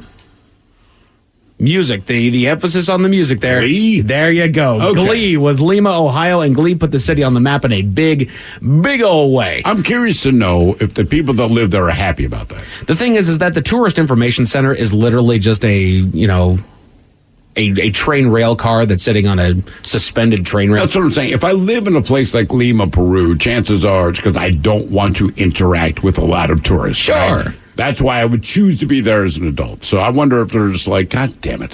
Town's made famous because of TV, Scranton, Pennsylvania. The Office. The Office. Correct. Look, I'm going to tell you right now, The Office, I think, is one of the most fantastic shows ever produced for U.S. television. Sure. Before you say they ripped it off from a British show. I know that. What I'm saying, but do not go to Scranton. Well, anything do not go to Scranton. You don't like Pennsylvania. No, Pennsylvania is not bad. They need your money. Even people from Pennsylvania would say, we don't go to Scranton. Nobody does. Allentown. It's a horrible place, man. Awful. Yeah. Shenandoah. Jesus. And just, even the show didn't make the town of Scranton look all that impressive. There was nothing to glorify. That was kind of the reason they did it from Scranton. Like, this is real. I used to go there from West Virginia and feel better about where I lived. Yeah, I mean, I'm not kidding you. You think people make fun of West Virginia? And I went there and I was like, oh my God, man. Like, why are people making fun of? Then I went, oh yeah, Billy Joe. I mean, all love, but it's what Twilight did to Forks. Like Forks, there's nothing wrong with Forks other than the fact that it's in the middle of nowhere. I'm surprised Forks is not on the list. Well, it's not a TV show; it's a movie. Oh, However, Snoqualmie, Washington, is on the list. That is from Twin Peaks. Twin Peaks. You're absolutely correct. You ever go to, Steve and I go to the Twin Peaks Diner once a year, probably. And it's not called the Twin Peaks Diner. We just go there for breakfast. but it's the diner. South Park, Colorado did make the list. Washington, Connecticut from Gilmore Girls makes the list. Mount Airy, North Carolina makes the list. What's the show? No. It's you got it, man. It's Yeah, you got it. Andy Griffith. Andy Griffith. That is exactly right there. Some really quick ratings as far as streaming ratings go. Your top shows on streaming were Queen Charlotte, A Bridgerton Story, that on Netflix. That is your number one show. My wife's all about it. She just wants to have sex with the guy. Followed by The Mother, A Man Called Otto, which is on Netflix. That is the new Tom Hanks movie. It's fantastic. Is it good? It is. All right, okay. It's a Tom Hanks movie. Be ready to, quietly cheer up. I'm looking forward to that asteroid movie too coming up. No, but NCIS yet again is just a dominant Jesus show. Christ, yeah. Bluey on Disney Plus is number 5 on the streaming ratings. Just kids like to watch the same crap, dude. Firefly Lane, Ted Lasso, Cocomelon, Missing Dead or Alive, and then Sweet Tooth comes in at 10, which surprises me not because it's a bad show. It's been done for like 2 years. Exactly. It's just it's kind of run its course. It was a wrong with fine having show. a resurgence. That's all right. I'm still watching Yellow Jackets. But it's still got the stopping power there. What are you going to watch tonight? Round 3 of the Stanley Cup Finals is going to be on TNT at 8 o'clock tonight. The Vegas Golden Knights are in Florida taking on the Panthers. Thank you, Mike. We appreciate it. You are listening to The Men's Room. The Men's Room returns with Miles and Thrill. Now, let's see what's happening in the real world. All right, here we go. A woman on TikTok describes what it's like to have your eyes glued shut. Meanwhile, a man loses his job and it takes him 6 hours to produce some dookie from his butt. Traffic on I-70 backed up for miles after Bud Light and cows are involved in a crash. A man who sailed for Meat Pie's boat makes a splash. And a man who steals a police cruiser arrested. So he steals another police cruiser. Yeah. And it's time for your headlines. Now, it's time to hit the headlines. Here's Mike Hawk. Hang on. There we are. Yes, all right, our top story. We go to Wisconsin where a man was busted for joyriding. Officers apprehended the man, believing him to be the one responsible for a squad car that had been taken from their possession. Charges were filed and he was set to go to trial, but our man likes to double down. As while he was waiting for the trial to get started, he made his way out to the parking lot and, yes, stole another squad car. To be fair, police squad cars, man, they have some serious oomph. They're pretty cool. I mean, like, if you're going to steal a car, is it a worse charge if it's a cop car? I assume it is. I would assume so. Right, like, because you're stealing from the state at that point, right? Right. I mean, it's not like people get busted stealing a Corolla. Sure. You are an effing moron. Steal the goddamn Mitsubishi or the Ferrari, the Lamborghini. The Ferrari, right? Same general charge. So, and I understand police cruisers, they got the oomph. So would you steal a cruiser over a Lamborghini? I would never steal a cop car. I would take the Lamborghini. I'm just saying, first. Miles, you're going to jail for stealing a car. Are you going to steal the cop car or are you going to steal the Lamborghini? If the charge is specifically tied to the car, I'm taking the cop car. Police, I apologize, but listen, your ugly-ass cars got a whole lot of power, brother. And me being me, I can flip on the lights. I can get people to pull over. I mean, like, I get it. Oh, yeah. I'd kill myself driving a Lamborghini. If I was in a chase, fair. You don't know the power of that car. Man, yeah. When I worked for the detail shop, I got to drive a lot of really cool cars. I got to sit in a lot of other cool cars that didn't have the opportunity you said it right to drive. The first time, I think. That's right. I got the opportunity to drive some cool cars. Did you ever drive someone's car? So these cars were geared up to sell. They were not anybody's like, hey, this is Tony's car. Like, no, they were all geared up to sell. But I drove Corvettes. I drove Camaros. There was a Lamborghini that was there that I never got the opportunity to actually sit in and be a part of. I did, but we also had a government account to where they were selling, like you'll see the guy that's driving around in the old decommissioned cop car. Yeah, I have to clean those things out. What's the best car you drove in? The best car I drove in. The best car I saw was a Rolls-Royce Phantom. That thing was beautiful. Good God, that thing was beautiful. No, it was probably like a souped-up Mustang or a souped-up Camaro. All right. Something like that. But you know what? I got to drive an ambulance. And yeah. Oh, yeah? We were told that we got in trouble if we turned on the lights and the siren. Okay, then get in trouble. Still did it. Yeah, I was going to say, I'll get in trouble. Drove cop cars through. Still did it. And yeah, from time to time, because the buttons can get a little bit confusing, you hit it like, how do I turn it off? Damn it. Still hit the button, didn't you? You're damn right. Because I'm a stupid monkey and I want to see what it's all about. Like, make noise. If you have a siren in your car, assume that people are going to hit the siren in your car. Yes. I mean, it's just, right? Yes. The guy knows he's going to get caught. He's going to wail that siren all the way down the freeway, man. Might as well. Yes. Because everyone in front of him will move. Exactly. The only other people are the people behind you. And that's power that you can't duplicate. You're basically Moses on the interstate Red Sea, man. Part, bitches. Yeah. In other news, a man over in China unfortunately lost his job for going to the bathroom a little bit too much. His company saw fit to terminate his employment after he was observed taking several bathroom breaks during the day, ranging in time between 47 minutes all the way up to 6 hours. Wow. Yeah, that's a bit much. His side of the story is that he recently underwent surgery for an anorectal issue, which I did look up. That is a issue with both the anus and the rectum. Oh, wow. Yes. I had that. The rectum is the final launch pad, right? You did. It's called a hemorrhoidectomy. But the anus is farther up. The rectum is kind of the final goodbye. Right? They took like 6 inches out of it. The recovery leaving him in pain and needing to use the bathroom constantly. Nevertheless, his company did cite policies that he was in violation of, and he was fired. Okay. Because I agree with you, Miles. Like, yes, you do need to go more frequently. I can fathom that. Yeah, no, VD. But you don't want to. Right. But 6 hours?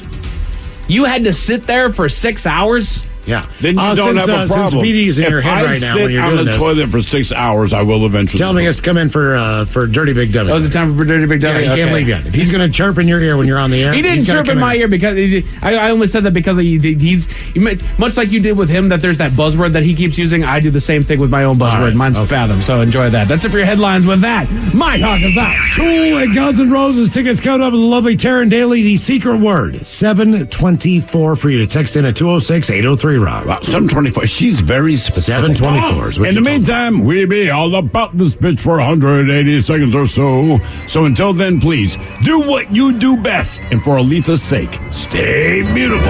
The Men's Room has been taped before a live studio audience. Wardrobe and makeup provided by Mantastic Limited. This has been a presentation of the Men's Room Radio Network.